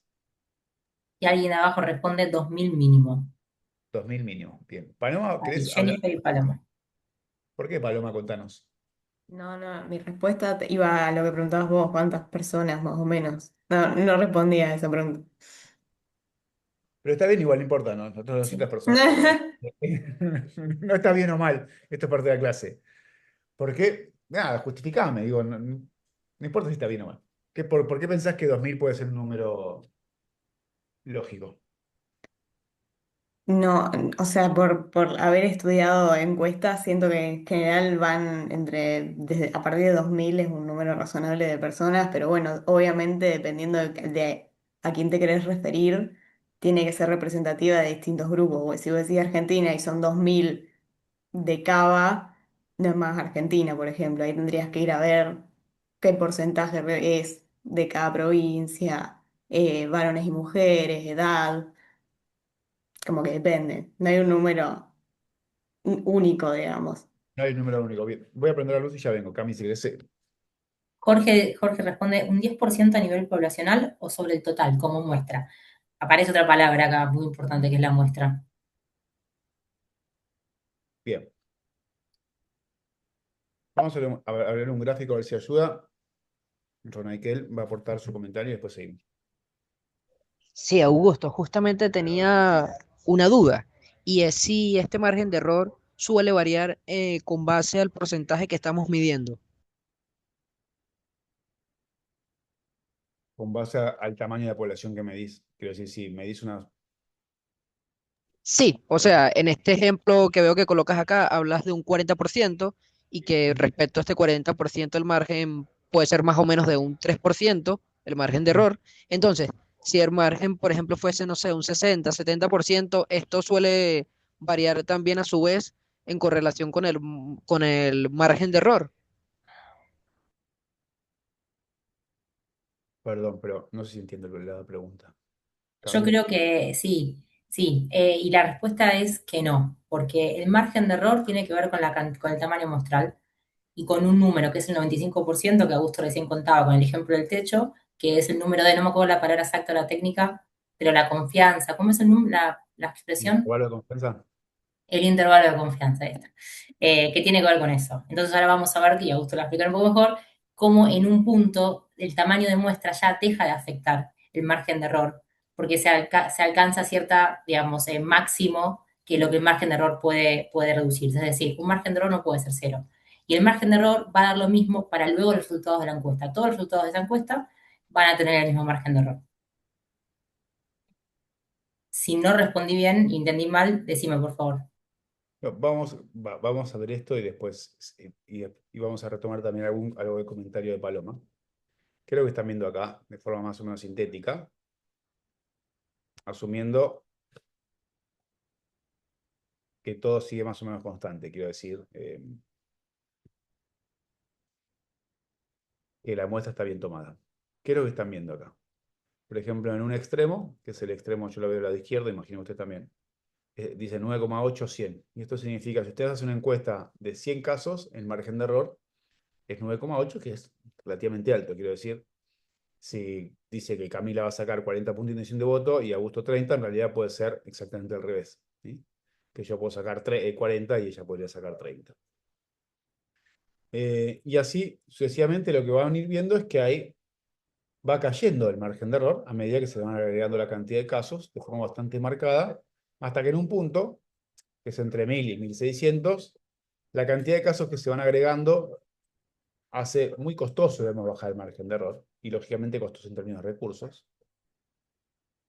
Con lo cual, por encima de los 1600 casos, la mayoría de las veces se dice que no se justifica en principio la cantidad de casos que se agreguen porque el margen de error que se toma, si la muestra está bien hecha, no varía de forma sustantiva. ¿Se entiende el punto de este?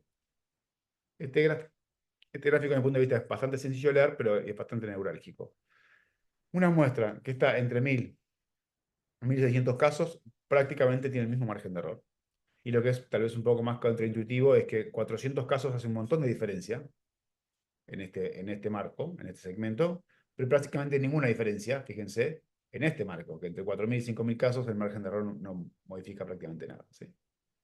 Y esto es importante decirlo, una vez más, teóricamente es para poblaciones infinitas. Quiero decir, una muestra de 2.000 casos tiene 2% margen de error en Argentina, que tiene más o menos 50 millones de habitantes, al igual que en Estados Unidos, que tiene más de 300 millones de habitantes. Y esto es lo contraintuitivo, si quieren. Ahora,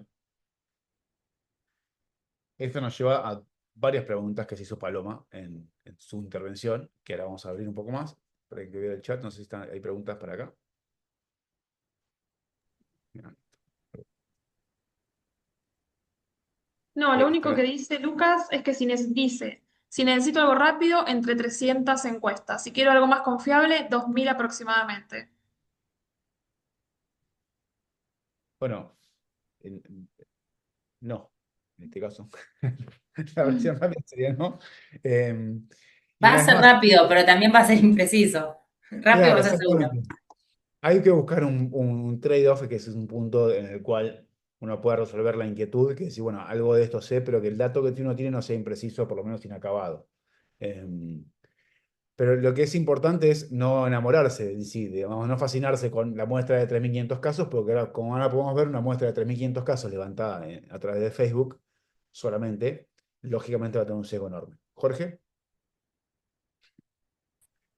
Bueno, yo creo que eh, ahí entra como que de cierta manera una duda. Es muy distinto pasar una encuesta que hacer un focus group, por lo que te comprendo. Se manejan los mismas, se busca que por medio de los datos numéricos, pues que tengamos una noción sobre una percepción. En mi caso sería un candidato X alguna decisión pública. Pero en este caso, por ejemplo, yo soy de Guatemala, existen ciertos municipios que son pequeños. Entonces, es a nivel porcentual con la muestra que se toma para ser precisos o se maneja sobre esa cantidad. ¿Qué les digo? Un municipio pequeño de 10.000 personas. Entonces, no es lo mismo hacer una encuesta en un municipio donde hay 10.000 personas buscando 2.000 que hacerlo con una ciudad como la capital, ¿verdad? Que existen, si no estoy mal, casi 9 millones de personas viviendo acá en la ciudad. Entonces, ¿cómo sería en ese caso ese nivel porcentual o para tener un poco de noción en temas de números?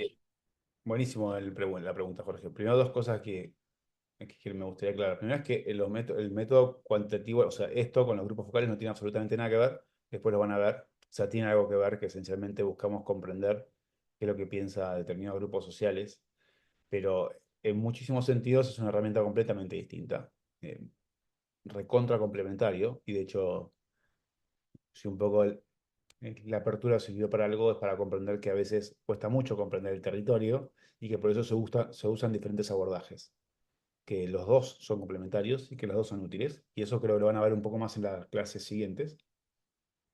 Pero respecto a lo que vos decís de las poblaciones chiquitas, dos puntos vale la pena marcar.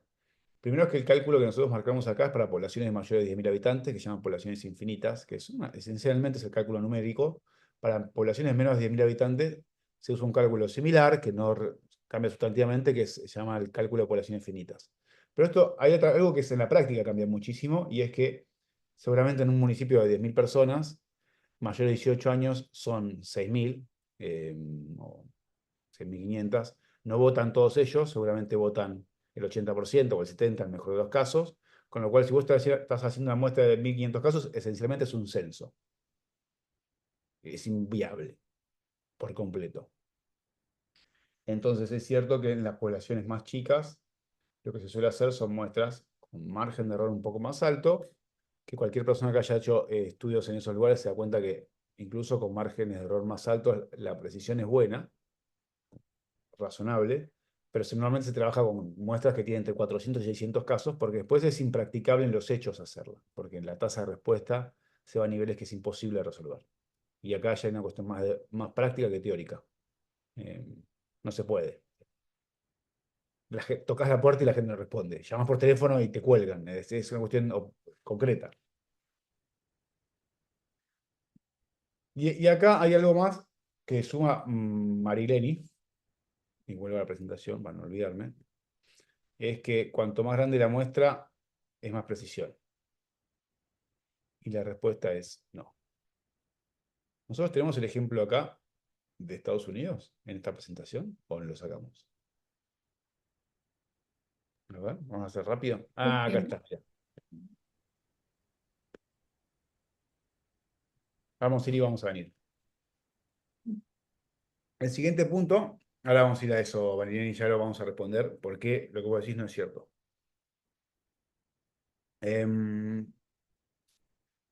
Tipo de muestras. Hagamos este ejemplo. Imagínense que ustedes van al mar, van a la costa, o sea, van a la playa, de vacaciones, lo que sea, y van con una tacita de café y agarran un poquito de agua salada de la costa. Tienen acá una muestra del mar. ¿Sí? ¿Estamos de acuerdo acá? Contraíganme, por favor, cualquier cosa. O sea, en la taza agarré, fui caminando hasta la playa, agarré y digo, bueno, acá tengo una muestra del mar. La pregunta siguiente es: ¿esta muestra es representativa del mar? No, o al No. menos no en su totalidad, porque hay agua de la playa, hay agua del fondo del océano y de diversos lugares. No. Bien, excelente. Entonces, digo, de este ejemplo muy pavote, lo que quiero destacar es que lo que es obvio es que la muestra no solamente depende de la cantidad, o sea, si yo agarré una taza o si fue al borde y saqué 500 litros de agua, sino de la cantidad de puntos muestrales que yo vaya tomando para después hablar y predicar, digamos, sobre ese universo tan grande que es el océano o el mar. Entonces, yo quisiera una muestra bien compuesta del mar, no solamente tendría que tomar con la tacita de café del borde del mar, sino que debería incluir otras cosas. En la profundidad, en el centro del mar, en los corales, cerca del muelle, diferentes puntos muestrales. Lo que es absolutamente esencial entender, y que lo vamos a ver un poco más, es que la precisión de una muestra no solamente es la cantidad de casos que tiene, sino la composición de la muestra, o la precisión con la que la muestra fue diseñada. Y esto es, no sé, ¿de qué país, en qué país vivís, Jesús? Saludos, Augusto, desde uno de los países, bueno, al menos en este momento me encuentro en una de las ciudades más altas del mundo, que se encuentra a 4150 metros de altura. Les hablo de la ciudad del Alto La Paz, Bolivia. Muy bien, buenísimo. Em, Qué grande. Bueno, vamos con el caso de Bolivia. No Justo podría- no tenemos mar. No, pero vos podrías hacer una muestra nacional en Bolivia y en Bolivia tener 5 o 6 puntos muestrales. O sea, puedes hacer 3.000 casos y decir, los puntos muestrales fueron La Paz, Cochabamba, Santa Cruz, Chuquisaca, no sé, 3, 4 provincias grandes. Y vamos a decir, es una buena muestra, pero no es una muestra completa. Lo mismo podría pasar en Bogotá, en Colombia, uno podría hacer una muestra de 4.000 casos, solamente entre Cali, Medellín, Bogotá, y es una muestra urbana, que es un poco lo que estamos viendo del otro lado, pero no es una muestra completa. Y acá lo que están viendo es, en el caso de Argentina, lo que están viendo en la presentación, es que es cómo cambia, bueno, lo que están viendo en el gráfico es la aprobación de gobierno de un presidente argentino, ¿no? Que, si no me equivoco, es Néstor Kirchner, ¿no? Sí. Lo que están viendo es la aprobación, y esto es el porcentaje de la sociedad argentina que aprobaba a Néstor Kirchner en su momento. Las dos muestras que están abajo, que son la celestita y la azul, son muestras que llamamos de principales ciudades. Y esto es, son muestras que levantaron casos en centros urbanos, o principales centros urbanos, o solamente área metropolitana de Buenos Aires, pero muestras urbanas. Y la muestra roja es muestra que no solamente tomó los centros urbanos, sino también pequeñas poblaciones rurales o ciudades medianas, ciudades chicas. Que en el caso de Bolivia son muchísimas, por ejemplo. Entonces, y fíjense cómo va variando, ¿no? En muchos casos, el margen o la distancia en la aprobación. Entonces, uno podría decir, bueno, la muestra de principales ciudades y de ambas es bastante precisa, o más o menos captura que la aprobación es alta, pero no lo captura con la precisión que tiene el nacional, ¿sí? Y acá creo que está bueno simplemente como para capturar estas diferencias entre caso y caso. Cami, Mili, bien, ¿sigo? Sí, tenemos una pregunta específica en el chat, si en algún momento tenemos un rato lo podríamos responder. ¿Es ese momento? Y bueno, la leemos rápidamente. Pregunta Mariano por Costa Rica. Dice que tuvo elecciones presidenciales y que para esas elecciones el Centro de Estudios en Política de la Universidad de Costa Rica hizo una encuesta que fue bastante controversial, en principio porque fue, y cito, tipo panel con los votantes, y a medida que fueron avanzando parece que varios se fueron retirando de la encuesta. Por ende disminuyó la encuesta, no sabemos hasta cuánto. Por otra parte, sí que digo que se trabajó con una muestra de aproximadamente 1.000 personas para una aplicación de aproximadamente 5 millones de personas. Si es realmente representativa esta muestra en este contexto y ante el retiro de participantes, si se debe cancelar la encuesta o cómo se aborda esto para garantizar precisión. Un poco lo venimos hablando, por lo menos la primera pregunta. Creo que la segunda parte sería, bueno, la muestra cómo terminó siendo, cuántos casos, y acá viene otra parte, que es si, cuántos casos fueron finales, si la gente respondió todas las preguntas, si se cayeron en un momento y respondieron parte del cuestionario sí, parte del cuestionario no. Estaría bueno conocer exactamente cuál fue el caso, yo no estaba interiorizada de esto. No, estaría bueno, Mariano, si la tenés, si la puedes compartir, la podemos revisar. Eso estaría Eh, buenísimo, incluso se puede subir en el campus, así todos la podemos ver. sí, no sé cómo fue el resultado. Lo que vos describís que son las encuestas de panel es es un método que se usa normalmente en tiempos electorales, sobre todo en el mundo más académico, para evaluar cómo es el comportamiento electoral, digamos, cómo los electores van respondiendo a los diferentes estímulos y momentos de la campaña. Los problemas que tienen las encuestas panel, que es un poco lo que vos decís ahí, es lo que se llama la mortalidad de la muestra. Y esto es cuando una persona le decís, quiero que me respondas encuestas hoy y la semana que viene y la semana siguiente y así por 3 meses, en muchos casos lo que va sucediendo, que es la encuesta panel, las personas se van retirando de la muestra. Y eso lógicamente le agrega un sesgo. Estaría buenísimo si la puedes compartir.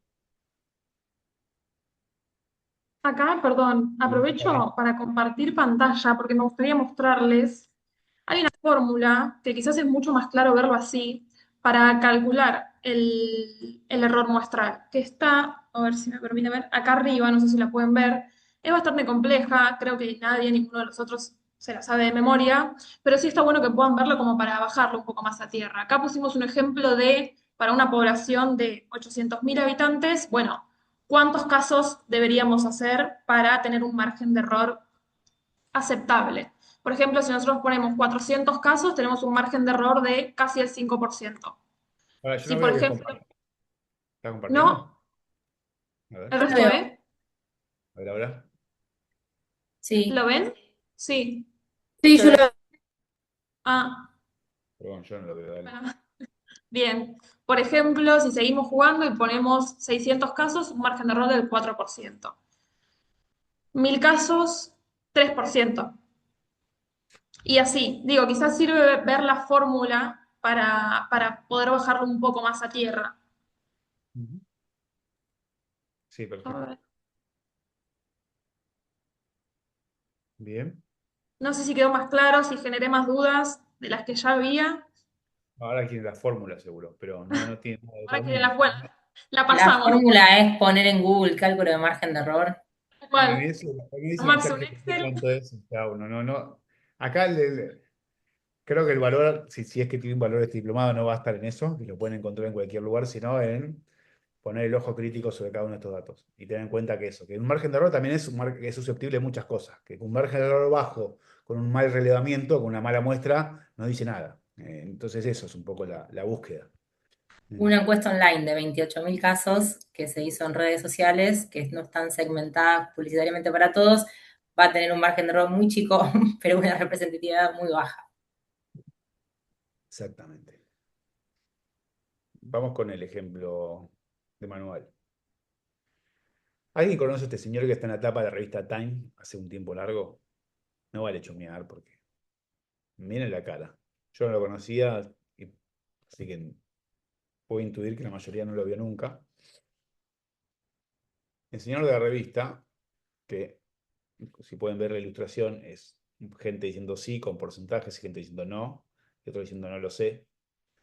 Es George Gallup, que es de una u otra forma la persona que inventó, si querés, la industria moderna. No inventó la encuesta de opinión pública, pero inventó la industria, digamos, de los estudios de opinión pública actualmente. Es una empresa multinacional enorme. Él y su familia han hecho muchísimo dinero gracias a los estudios de opinión pública y, y nosotros tratamos de seguirlo más lejos. Eh, el punto es que, ¿por qué me parece que es interesante lo de Gallup? Fíjense que esta revista es vieja, es una revista Time de la época de Roosevelt, o sea, antes de la Primera Guerra Mundial. Y él se hizo conocido por lo que les voy a contar a continuación, y es, no sé si está acá, la siguiente no, voy a volver para atrás. Es que en la elección, en la primera elección de Roosevelt, ¿sí? O había una revista que se llamaba Reader's Digest, que no sé si algunos la escucharon nombrar. Es una revista que es un género que no existe más. Es una revista por suscripción, o sea, cada uno de ustedes en su casa se suscribía y les mandaban la revista a domicilio. Esto era algo muy común en otro mercado de medios masivos, pero bastante frecuente a comienzo del siglo. Y una revista que, si no me equivoco, tenía millones, 5 millones, 10 millones de suscriptores, no me acuerdo qué número. Altísimo, altísimo. Y entonces, en función de eso, tenía la ventaja de ser una revista tan grande, con tantas suscripciones en Estados Unidos, que aprovechaba eso para hacer encuestas de opinión. Entonces, lo que pasó con la revista Reader's Digest es que, como tenía, no me acuerdo si 5 o 10 millones de suscriptores, envía con esa revista una suerte de postal prepaga, donde le dice a las personas, respondan a esta encuesta de opinión pública, que esencialmente era una pregunta sobre la intención de voto en la próxima elección. Y todos los suscriptores de Reader Digest, o un porcentaje X, responden esa encuesta y dan un pronóstico electoral de que el candidato republicano vencería cómodamente, muy holgado, a Roosevelt en su momento. Y Roosevelt hace otra cosa, y Gallup hace otra cosa, que Gallup hace una muestra que hoy es enorme, si no me equivoco, arriba de 10.000 casos, pero muchísimo más chica de los 2,5 millones de casos que había levantado la revista Reader's Digest. Hace una muestra muy acotada para su momento, y es enormemente más preciso en el resultado electoral, efectivamente diciendo que el candidato que iba a ganar era el demócrata. Eso fue el comienzo del éxito de los estudios de opinión pública, y me parece que está bueno rescatarlo porque es un ejemplo de lo que antes decía, no me acuerdo si Marilini o algo así, decía en el chat, si cuanto más casos es mejor o la muestra es más precisa. Y ese es un caso excepcional para mostrar eso. Y esto es que no. En el caso norteamericano, una vez más, la revista había levantado millones de casos, algo que es absolutamente impensado e imposible hoy en día, levantar en encuesta de opinión pública millones de casos, y sin embargo fue impreciso. ¿Por qué? Porque lógicamente era un sesgo muy específico. O sea, las personas que respondían a esa encuesta eran lectores de una revista específica, o sea, eran lectores, con lo cual de un nivel educativo sociocultural que no estaba en la media de Estados Unidos en ese momento, con una posición particular en determinados lugares. Y no solamente eso, sino que respondieron algunos, no todos. Con lo cual era una muestra enorme, pero muy sesgada en términos de los puntos muestrales. Versus la muestra de Gallup, que era muchísimo más modesta en cantidad de casos, pero mucho más precisa en términos de los puntos muestrales. Lo paradójico, y esto es un poco lo que muestra la industria, es que 5 años después, un poco más, 10 años después, Gallup tiene un problema con sus encuestas, y esto es un poco representativo de los problemas que tienen en general los estudios de opinión pública. Y en otro estudio que le encomiendan para la elección de Dewey Truman, su pronóstico fue que la elección la iba a ganar Dewey y falla. Y esto es algo que estamos muy acostumbrados todos nosotros en las encuestas modernas, y es que encuestas que supuestamente están muy bien hechas, calibradas, con una buena cantidad de casos, con un buen diseño muestral, tienen yerros marcados. Y esto es parte del problema que ahora vamos a empezar a conversar un poco más. Y es que no es infalible claramente el método. Esto es un recorte de algunos de todos los ejemplos que puedan buscar y muchos más. La primera victoria de Trump, la segunda victoria de Trump, pongamos que no, el Brexit de forma resonante, varias elecciones en América Latina, bueno, las encuestas fallan. ¿Por qué? Y esto es una historia bastante repetida y reiterada. No sé si alguno tiene en sus países historias similares, me puedo imaginar que sí, que en todos los países de ustedes han encuestas que han errado de forma sistemática, año tras año, algunas muy marcadas. Esto tiene algunos aprendizajes que creo que está bueno traerlos a colación. Si alguno quiere contar un caso, bienvenido. El punto no es hacer catarsis igual. A todos nos ha pasado. ¿Hasta acá también? Sí. Ahí Margarita puso una pregunta por el chat y dice una consulta que me surge viendo esto del margen de error y lo que venimos hablando, cuando, por ejemplo, en tiempos electorales se ve que los resultados entre una encuesta y otra es distinto, puede ser que la variación esté en cómo se formulan las preguntas y no tanto en la elección de la muestra. Bueno, puede pasar, las diferencias entre encuestas no siempre se deben a la muestra, sino también influyen mucho cómo están formuladas las preguntas, el orden en el que se hacen, el contexto también en el cual se realizan. De todos modos, no es tanto una o la otra. Tanto el diseño de la muestra como el cuestionario impactan en los resultados. Igualmente ahora vamos a ver ejemplos concretos de preguntas que pueden estar un poco sesgadas y que pueden llevar a distintas respuestas.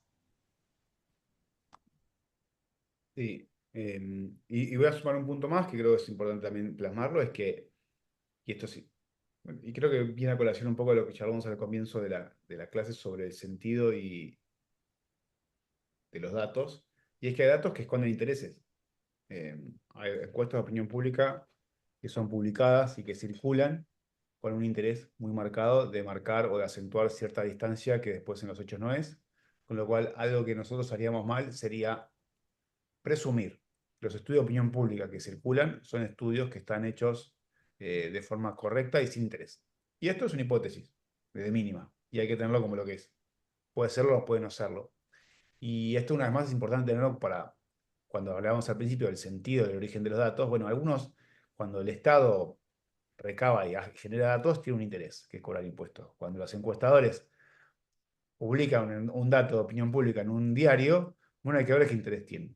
En algunos casos son universidades que están financiadas con dinero público y uno podría presumir que no tienen tanto interés. Otras son consultoras que lo hacen por pedidos de diarios y uno podría decir que bueno, no tienen tanto interés. Y otros simplemente lo hacen por publicidad y porque es importante y se quieren hacer conocida. Pero es difícil distinguir esto en cada uno de los casos.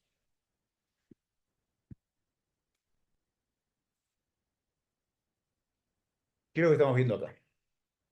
Y lo voy a pasar relativamente rápido, pero acá hay tres fantasmitas, digamos, ¿no? Esto es un fantasmita o una curva. Esta es más acotada, esta es un poco más dispersa y esta es un poco más, bastante más amplia. Estos son estudios que con métodos probabilísticos, estos son no probabilísticos, que son la mayoría de los online, y estos son mixtos, o sea, mezclan un poco de lo probabilístico y otro poco de lo no probabilístico. Estos tienen problemas dispersos, quiere decir, tienen en algunos casos muchos margen de error con mucha dispersión, ¿sí? Es difícil calibrar la herramienta, digamos. En estos casos, la herramienta parecería que está ligeramente descalibrada, pero en un rango más o menos acotado, o sea, ordenable. Y esta es una herramienta bastante mejor calibrada y más ordenable. ¿Qué tienen estos métodos en comparación con los demás? Más allá del tipo de muestra, lógicamente los costos de diseño de un método probabilístico o un no probabilístico son mucho más altos. Y, y esto es en el caso norteamericano, no necesariamente vale para todos los países igual, pero es importante tener en cuenta esto, que en función del tipo de método que uso y la muestra que tengo, no solamente la cantidad de casos, los márgenes de error entre las encuestas son diferentes. Hay una cuestión que me gustaría justo, pasamos a muestras, perfecto, que creo que está bueno resaltar. Generalmente uno piensa en encuestas y piensa en un pronóstico electoral, y es principalmente a lo que nos estamos refiriendo este último rato. Las encuestas no son solamente eso, y la encuesta que naturalmente mayor imprecisión tiene, que no tiene que ver con el margen de error, que es igual, porque eso ya vimos de qué se trata, y más allá de cómo se formulan las preguntas, y más allá de dónde la haga, y más allá del método, es, es muy difícil que la gente diga la verdad, no cambie de intención, efectivamente vaya a votar. O sea, lo más difícil de las encuestas es predecir. Pero las encuestas no son solamente predicción, por supuesto que es lo más jugoso y lo que más nos interesa y queremos ver cómo podemos minimizar eso para saber efectivamente quién va a ganar y que si la diferencia es por 20 puntos es un escándalo, pero si es por 3 es una maravilla. Pero es un tipo específico de encuestas, la predicción electoral, que tiene sus condicionamientos propios de la naturaleza de la temática. Y, por ejemplo, no es lo mismo tampoco en un país como Estados Unidos, que hay que registrarse para votar, como en otro país donde el voto es obligatorio. Hay un montón de cosas a tener en cuenta. Una persona que sale de la política y entra por primera vez, partidos que están establecidos, que es más fácil medir como su comportamiento electoral. Digo, para complejizar un poco más la cuestión, pero para también tener esto en cuenta cuando hablamos de encuestas en general, una cosa es predicción electoral y hay un montón de otras cosas que es un poco más fácil y más estable y no tan volátil.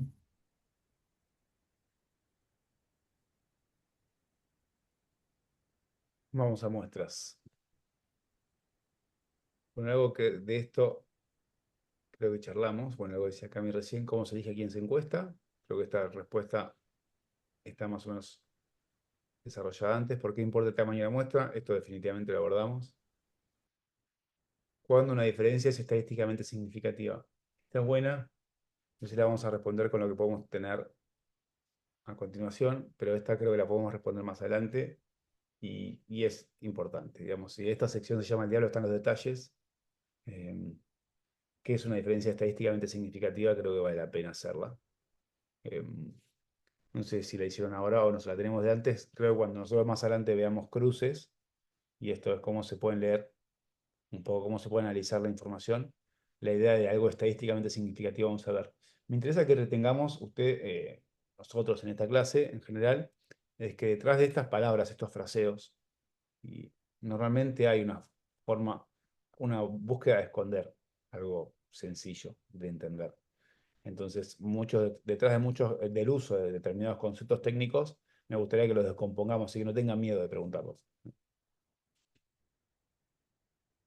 Acá otra pregunta es, no entiendo muy bien cómo una muestra de 1200 casos puede ser representativa de una población. Yo la verdad es que tampoco. O sea, es medio milagroso. No, es un poco de broma y un poco en serio.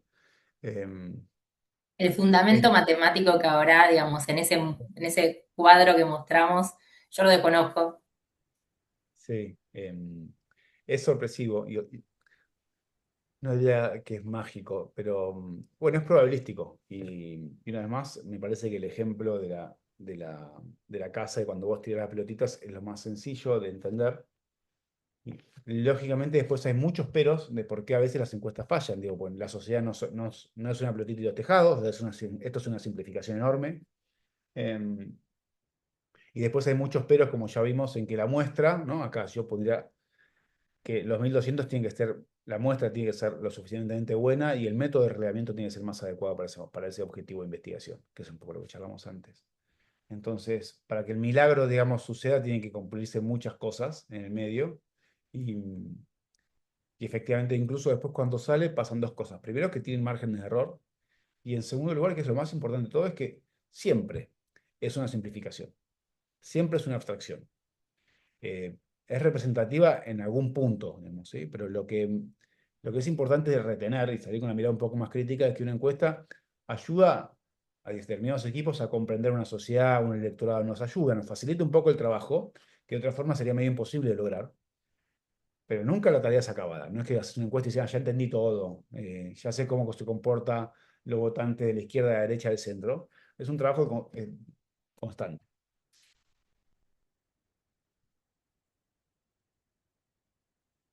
¿Cuánto es mucho y cuánto es poco? Bueno, a esta pregunta creo que la respondimos un poco antes. No es tanto la cantidad de casos, cierta cantidad de casos es relevante, lo importante es que esté bien diseñada la muestra y esencialmente para ustedes lo relevante es que lean cómo se hizo. Si algo ayudamos nosotros ahora es ver la ficha técnica. Esto parece una tontería que siempre medio que se dice, pero no es menor. Lean la ficha técnica, tómense 30 segundos para leer la ficha técnica. Siempre van a encontrar ahí una contraseña, una pequeña señal de bien o mal. Siempre lo van a encontrar. O sea, mírenlo en detalle, lo máximo posible. Se podría entrenar el ojo en eso y después van a decir, no necesariamente es malo o bueno, pero puedo tomar esta información como lo que es. Bueno, es un recorte con determinados sesgos. Y en función de eso, no es que descartas el dato, lo relativizas un poco más. Un ejemplo de una muestra. Este cambio de Ipsos, ¿no? El año pasado. Sí, Ipsos Sí, Population. Enorme. sí, no, está bueno porque es una muestra espectacular, o sea, tiene una cantidad de países y 1000 casos en cada país que uno podría decir, bueno, 1000 casos pueden ser más cada país. Bueno, porque son todos esos países. Y si no tiene otro mérito esta encuesta que es la uniformidad también, que no está puesto acá, pero poder hegemonizar todas las preguntas y comparar. Nada, como un caso de una gran encuesta que es Ipsos, pero que es un monstruo de la consultoría. Bien, entonces como balance de esta parte, si quieren, vendría a ser esto. El tipo de muestra que tenemos y que elegimos está definido por el objetivo de la investigación. En todo. En función de si querés evaluar usuarios de una política pública, usuarios de un hospital o de la salud pública municipal o de la salud pública provincial o población general, o usuarios de programas sociales, sociedad público vulnerable, consumidores de Netflix o de plataformas. El objetivo de investigación define qué tipo de muestra vas a poder tener. Y casi que con certeza va a decir el tipo de método que es más inteligente usar para relevar los datos. Cada muestra predica sobre un universo específico y esto es sobre ese universo en general y sobre ese universo se puede aplicar el margen de error, no sobre otros. Quiero decir, el 3% de margen de error es para hablar de los 100% de los argentinos, no de los jóvenes entre 18 y 29 años. La muestra entre jóvenes de 18 a 29 años es más chica. Y estos son algunas mañas que, sobre todo después del análisis y el procesamiento de la información es bastante, bueno, es común ver a los periodistas caer bastante seguido. Perdón si hay algún periodista, no quiero ofender a nadie, pero es bastante frecuente ver que los periodistas caen bastante rápido o se les dificulta entender la noción de las submuestras que tiene una muestra. Un ejemplo muy claro es preguntar por si faltan todavía políticas de inclusión de género y uno tiene un dato global y dice, bueno, la sociedad piensa esto. Bueno, la respuesta que dan las mujeres, que va a ser un poquito más de la mitad de la población, generalmente en Latinoamérica, porque representan más poblacionalmente, es diferente a la respuesta que dan los hombres. Entonces, son tres datos distintos. Para hacer ese doble clic, para hacer ese zoom, hay que tener suficientes datos como para poder hacerlo. Eh, bien, a ver si está acá. Podemos preguntar, mostrar el ejemplo. Acá tiene un ejemplo, ¿no? Es una muestra nacional, una muestra en Argentina.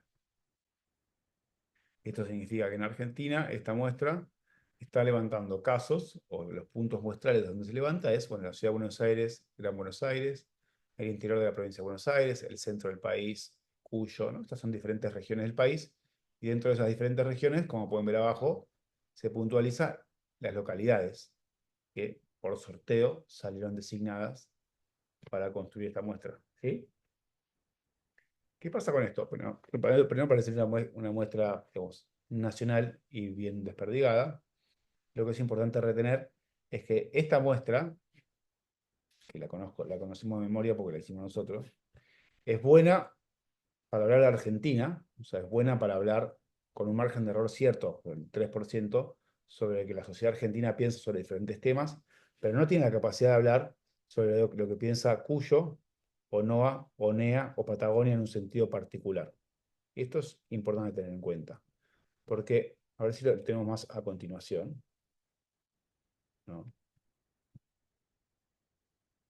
A medida que nosotros bajamos, o sea, hacemos como más zoom, que es lo que decía el punto anterior. A medida que hace zoom en la muestra, hay más píxeles. Y esto es, a medida que hace zoom hay menos casos. Cuando hay menos casos, el margen de error es viejo. Eh, Nos queda viejo, quiero decir, sobre toda la muestra.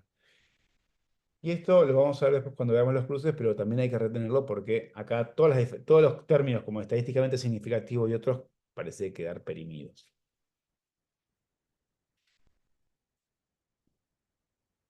El siguiente punto, que es algo un poco obvio, que es el balance de la muestra. Y esto es, la muestra no solamente tiene que estar levantada en los lugares adecuados, la cantidad de casos suficientes, sino que tiene que estar balanceado. Yo podría hacer una muestra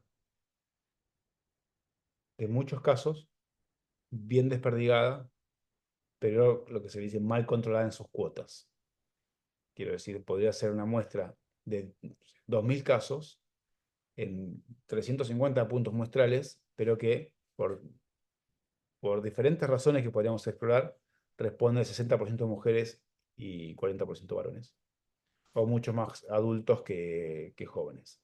Y eso sería, cuantitativamente sería una gran muestra, muestralmente estaría bien diseñada y bien distribuida, pero en términos de cuotas la composición muestral sería incorrecta, ¿se entiende? Entonces hay un tercer nivel sobre el cual hay que mirar, y hay muchos casos, parece que lo levantaron bien, el método es relevante, pero está mal distribuido internamente. Y esto le agrega una capa más, si quieren, de ojo crítico para mirarlo más en detalle. Bueno, acá voy a pasar un poco más.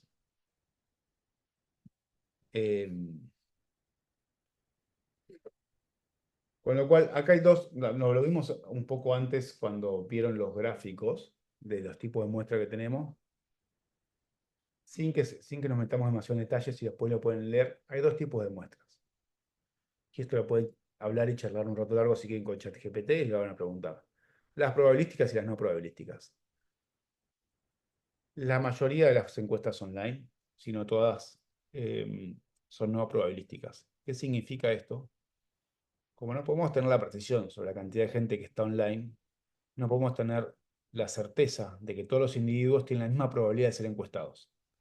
Ahí, por diferentes dimensiones, el fallo, digamos, el cálculo estadístico falla.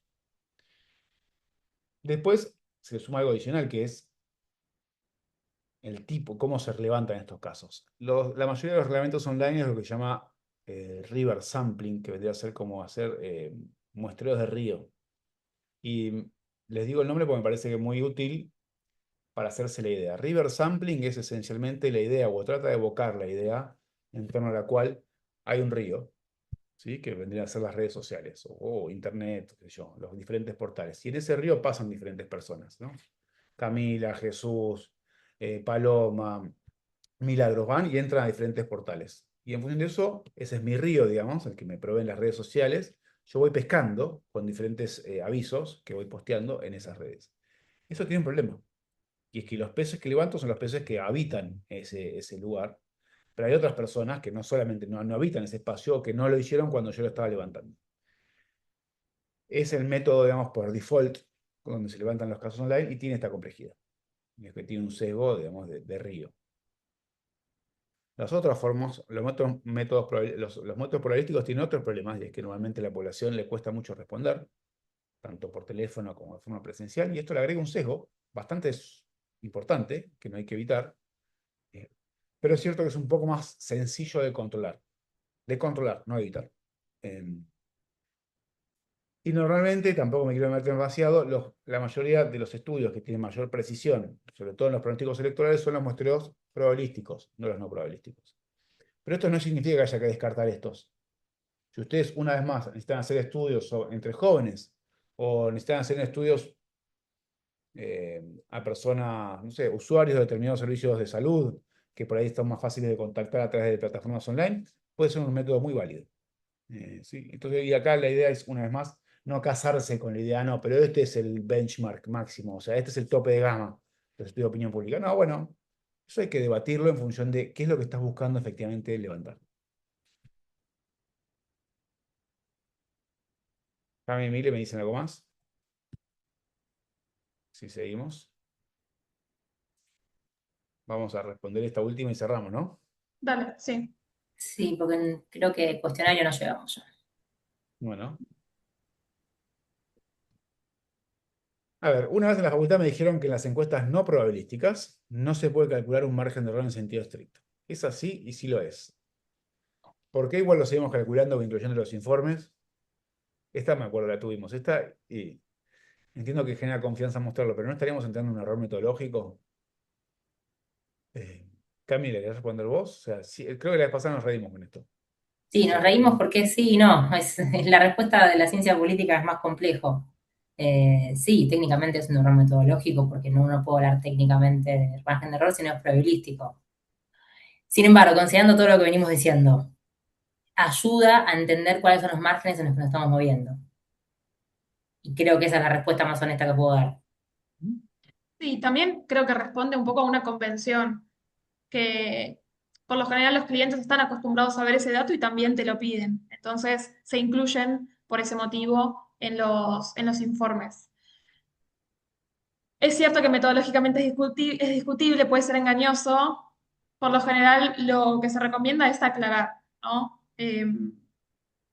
Para que dé una sensación de precisión más fuerte. Y porque aparte uno no hizo a tontas y a locas encuestas online en este caso, sino que trató de segmentarlo de forma que más o menos responda a los parámetros poblacionales del objetivo del estudio. Pero sí, sí, exactamente. O sea, si uno tuviera que, con el manual en la mano, es un error hablar de margen de error en encuestas probabilísticas y, y lo incluimos en los informes porque, bueno, lo que decían un poco Cami y Emile, las dos cosas son ciertas. Por un lado nos da cierta sensación de seguridad, por otro lado da precisión, de cierto margen que es lógico que tenga, y por otro lado es una convención de la industria, con lo cual no te querrías quedar afuera del mercado por decir que no tenés margen de error, que tus estudios no lo tienen.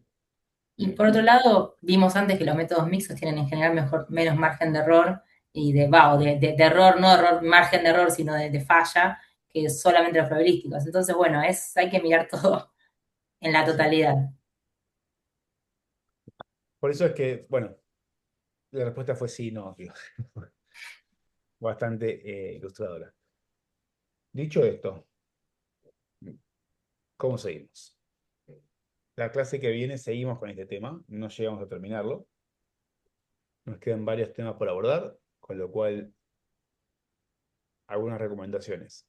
La presentación la vamos a subir. Tiene otros materiales online, si no me equivoco de esto. No me acuerdo si subimos ya o no. Sí. Sí, ¿no? Está todo en el campus. Probablemente mañana subamos el ejercicio respecto a esta clase. Y después, por otro lado, también comentarles que si quedó alguna duda, alguna consulta, pueden enviar un mail a dpcampusdatos@dialogopolitico.org. Así podemos responder a la clase siguiente, porque esta ya nos quedamos sin tiempo. Y por otro lado, volver a recordar para quienes no estuvieron anteriormente que por favor a quienes no lo hicieron respondan la encuesta que enviamos por mail en el día de hoy y que también está como actividad obligatoria en el campus. Sí, es lo que les pidió Ángel al principio y es importante insistir. La idea es que interactúen con el campus.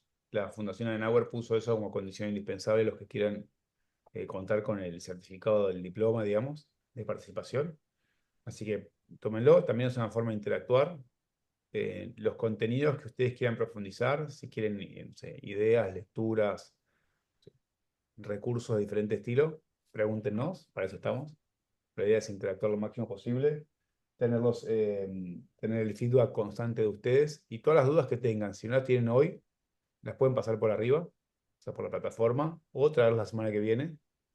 Eh, sería Semana que bueno. viene, que en realidad es feriado, la próxima clase es el 8 de abril.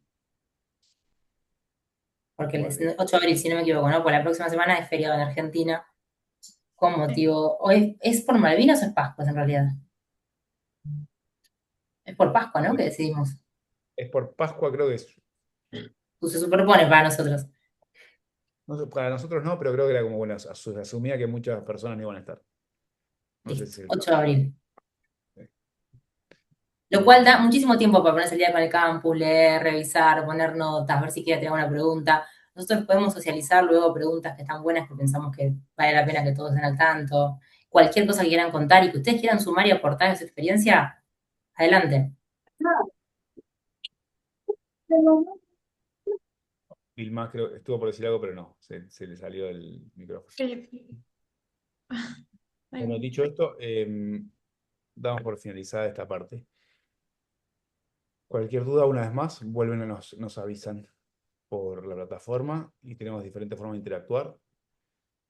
Mantengamos esto vivo. Bueno, ahí veo manitos. Gracias por la atención hasta esta hora. Cualquier cosa nos estamos hablando. Chao, muchas gracias. Un saludo a todos, que estén bien. Hasta luego. Gracias. Muchas Gracias. gracias. Que estén muy bien. Chao, Buenas noches. gracias. Muchísimas gracias, hasta luego. Tenemos que